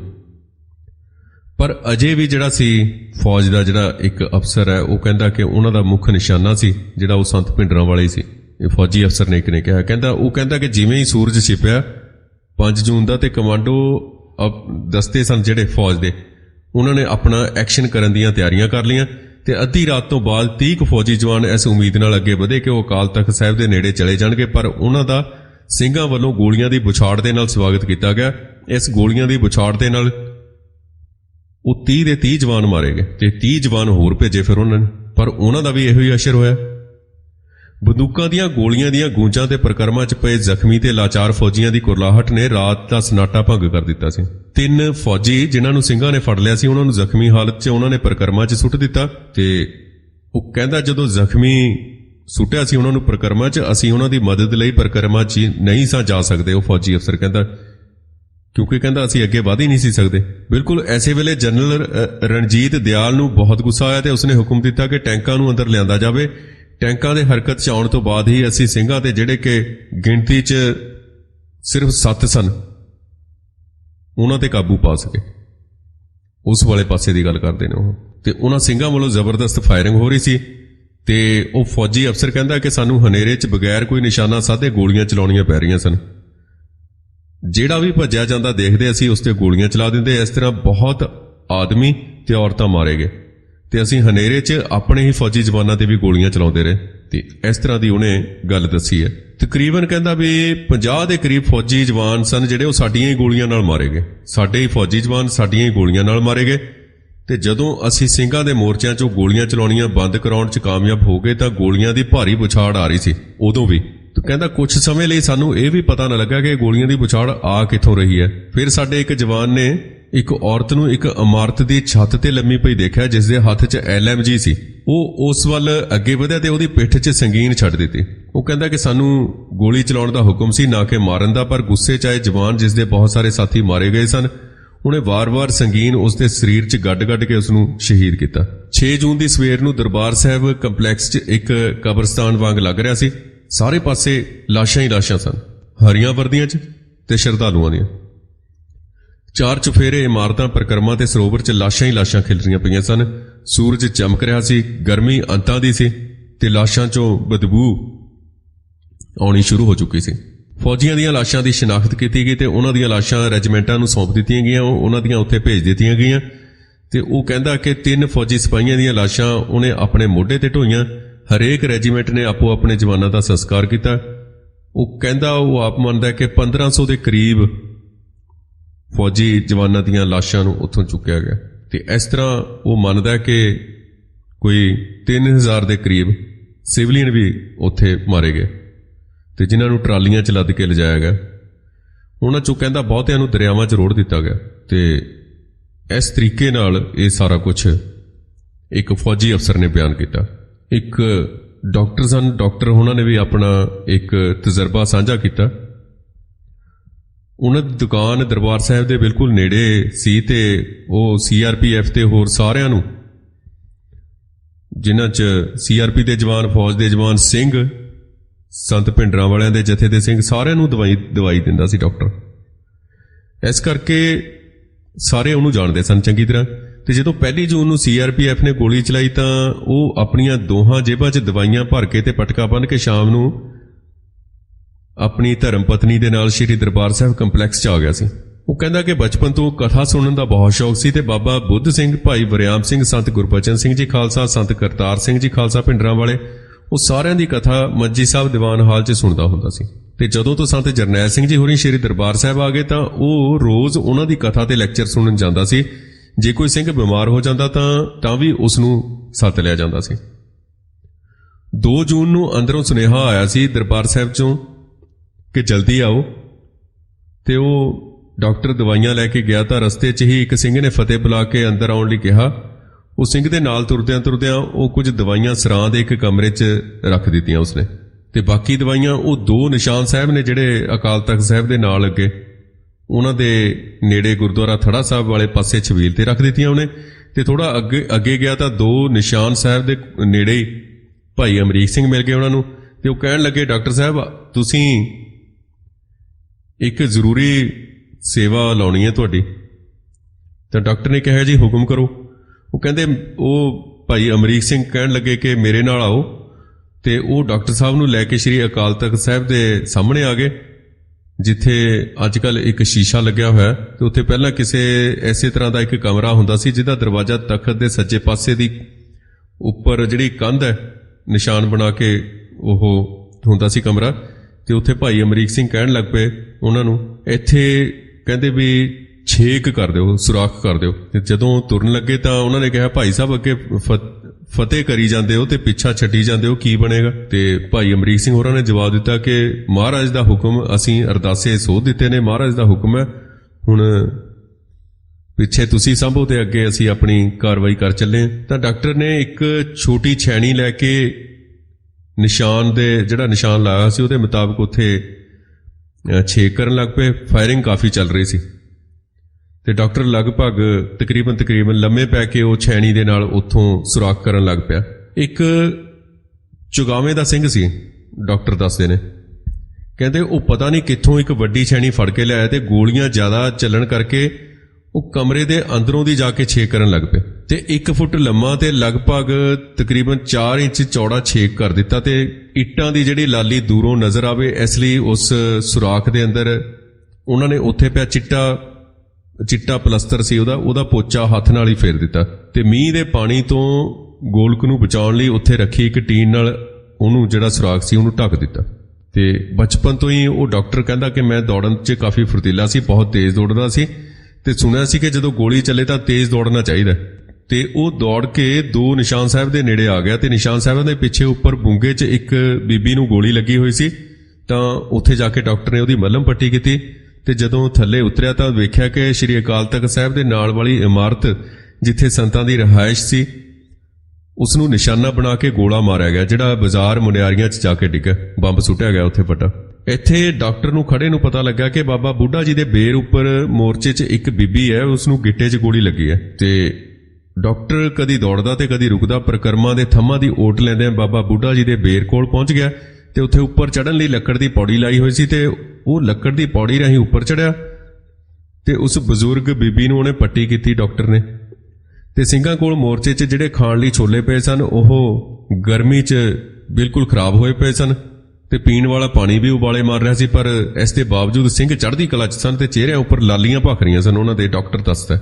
ਸਿੰਘਾਂ ਦੇ ਹੁਕਮ ਤੇ ਬਰਾਂਡੇ ਦੇ ਉੱਪਰੋਂ ਡਾਕਟਰ ਘੰਟਾ ਘਰ ਬਾਹੀ ਦੇ ਬਾਹਰਲੇ ਪਾਸੇ ਇੱਕ ਕੱਪੜਿਆਂ ਵਾਲੀ ਦੁਕਾਨ ਤੇ ਆਇਆ, ਤੇ ਉੱਥੋਂ ਉਹ ਫੌਜੀ ਰੰਗ ਵਾਲੇ ਕੱਪੜੇ ਚੁੱਕੇ ਤੇ ਉਸਨੇ ਉਸ ਕੱਪੜਿਆਂ ਵਾਲੀ ਦੁਕਾਨ ਤੋਂ, ਤੇ ਵਾਪਸ ਆ ਕੇ ਮੋਰਚਿਆਂ 'ਚ ਡਟੇ ਸਿੰਘਾਂ ਨੂੰ ਦੇਤੇ, ਤੇ ਉੱਥੋਂ ਫਿਰ ਉਹ ਵਾਪਸ ਸ੍ਰੀ ਅਕਾਲ ਤਖਤ ਸਾਹਿਬ ਵੱਲ ਆ ਗਿਆ। ਆਟਾ ਮੰਡੀ ਵਾਲੀ ਡਿਊਟੀ ਜਿਹੜੀ ਉੱਪਰ, ਆਟਾ ਮੰਡੀ ਵਾਲੇ ਪਾਸੇ ਜਿਹੜੀ ਡਿਊਟੀ ਸੀ ਉਹਦੇ ਉੱਪਰ ਬੱਬਰਾਂ ਦਾ ਮੋਰਚਾ ਸੀ, ਤੇ ਉੱਥੇ ਇੱਕ ਸਿੰਘ ਦੀ ਜਿਹੜੀ ਦਾੜ ਸੀ ਉਹਦੇ 'ਚ ਬਹੁਤ ਦਰਦ ਸੀ, ਤੇ ਡਾਕਟਰ ਨੇ ਉਸ ਨੂੰ ਦਵਾਈ ਦੇਣ ਲਈ ਜਾ ਰਿਹਾ ਸੀ ਤਾਂ ਪਰਿਕਰਮਾ 'ਚ ਜਿੱਥੇ ਗਿੱਲੇ ਕਛਹਿਰੇ ਰੱਖਣ ਵਾਲਾ ਕਮਰਾ ਸੀ ਉਸ ਦੇ ਬਾਹਰ ਉਸ ਨੂੰ ਰਾਗੀ ਰਾਮ ਸਿੰਘ ਮਿਲ ਪਿਆ।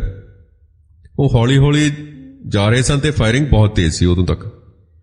ਡਾਕਟਰ ਨੇ ਉਸ ਨੂੰ ਆਪਣੇ ਮੋਢਿਆਂ ਤੇ ਬਿਠਾ ਲਿਆ, ਪਰ ਫਿਰ ਡਾਕਟਰ ਤੋਂ ਉੱਠਿਆ ਨਾ ਗਿਆ, ਤੇ ਉਹਨਾਂ ਨੂੰ ਆਪਣੇ ਸੱਜੇ ਪਾਸੇ ਇਸ ਕਰਕੇ ਕੀਤਾ ਕਿ ਜੇ ਕੋਈ ਗੋਲੀ ਵੱਜੇ ਤਾਂ ਪਹਿਲਾਂ ਡਾਕਟਰ ਨੂੰ ਵੱਜੇ ਤੇ ਰਾਗੀ ਰਾਮ ਸਿੰਘ ਦਾ ਬਚਾਅ ਹੋ ਜਾਵੇ।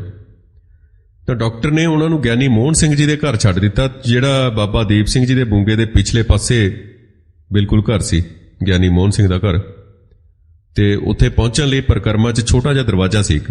ਡਾਕਟਰ ਨੇ ਵਾਪਸ ਆ ਕੇ ਆਪ ਡਿਊਟੀ ਵਾਲੇ ਬੱਬਰਾਂ ਦੇ ਮੋਰਚੇ 'ਚ ਗਏ ਡਾਕਟਰ ਸਾਹਿਬ, ਤੇ ਮੋਰਚੇ ਦੇ ਉੱਪਰ ਜਾਣ ਲਈ ਉਹਨਾਂ ਨੇ ਲੋਹੇ ਦੀ ਪੌੜੀ ਲਗਾਈ ਹੋਈ ਸੀ, ਤੇ ਡਾਕਟਰ ਉਸ ਸਿੰਘ ਨੂੰ ਦਵਾਈ ਵੀ ਦਿੱਤੀ ਤੇ ਟੀਕਾ ਵੀ ਲਾਇਆ ਉਹਨਾਂ ਨੇ, ਪਰ ਉਹਦੀ ਦਰਦ ਸੀ ਜਿਹੜੀ ਉਹ ਠੀਕ ਨਹੀਂ ਸੀ ਹੋ ਰਹੀ।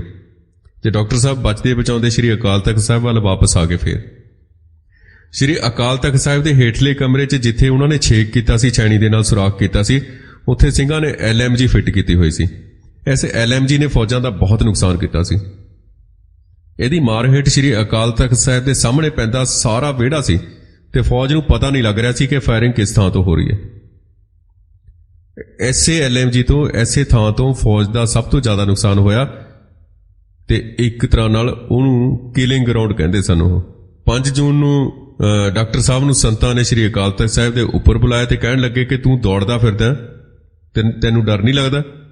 ਡਾਕਟਰ ਨੇ ਕਿਹਾ ਕਿ ਆਸ਼ੀਰਵਾਦ ਦਿਓ ਜੀ ਸੇਵਾ ਲਈ, ਤੇ ਉਹਨਾਂ ਨੇ ਡਾਕਟਰ ਨੂੰ ਸੰਤਾਂ ਨੇ ਥਾਪੜਾ ਦਿੱਤਾ ਤੇ ਫਿਰ ਮੱਥੇ ਤੇ ਹੱਥ ਫੇਰਿਆ ਤੇ ਕਿਹਾ ਕਿ ਜਾ ਸੇਵਾ ਹੀ ਕਰੇਗਾ। ਫਿਰ ਡਾਕਟਰ ਸਾਹਿਬ ਹੇਠਾਂ ਆ ਗਏ।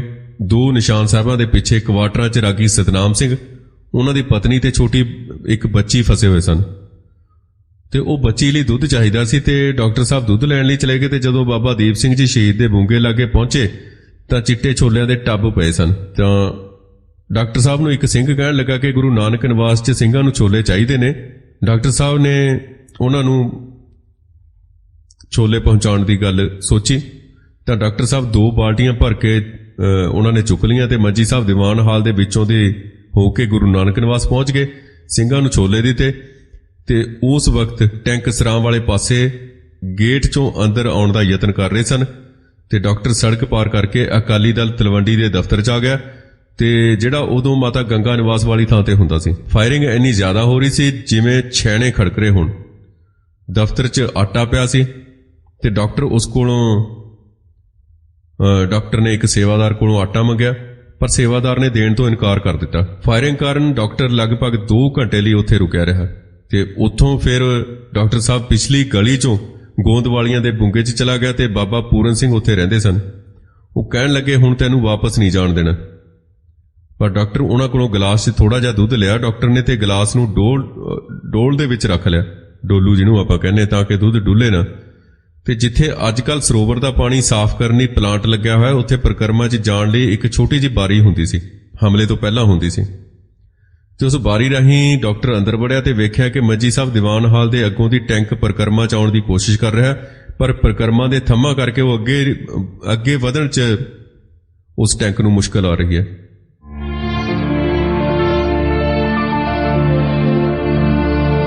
ਮਰਦੇ ਮੁਜਾਹਿਦ ਸੰਤ ਜਰਨੈਲ ਸਿੰਘ ਜੀ ਖਾਲਸਾ ਪਿੰਡਰਾ ਵਾਲੇ। ਸੋ ਅੱਜ 9ਵਾਂ ਭਾਗ ਸੀ ਮਰਦੇ ਮੁਜਾਹਿਦ ਪ੍ਰੋਗਰਾਮ ਦਾ। ਇਸ ਨੂੰ ਅਸੀਂ ਇੱਥੇ ਹੀ ਖਤਮ ਕਰਦੇ ਹਾਂ, ਕੱਲ ਫੇਰ ਮਿਲਾਂਗੇ। ਚਾਹੀਦਾ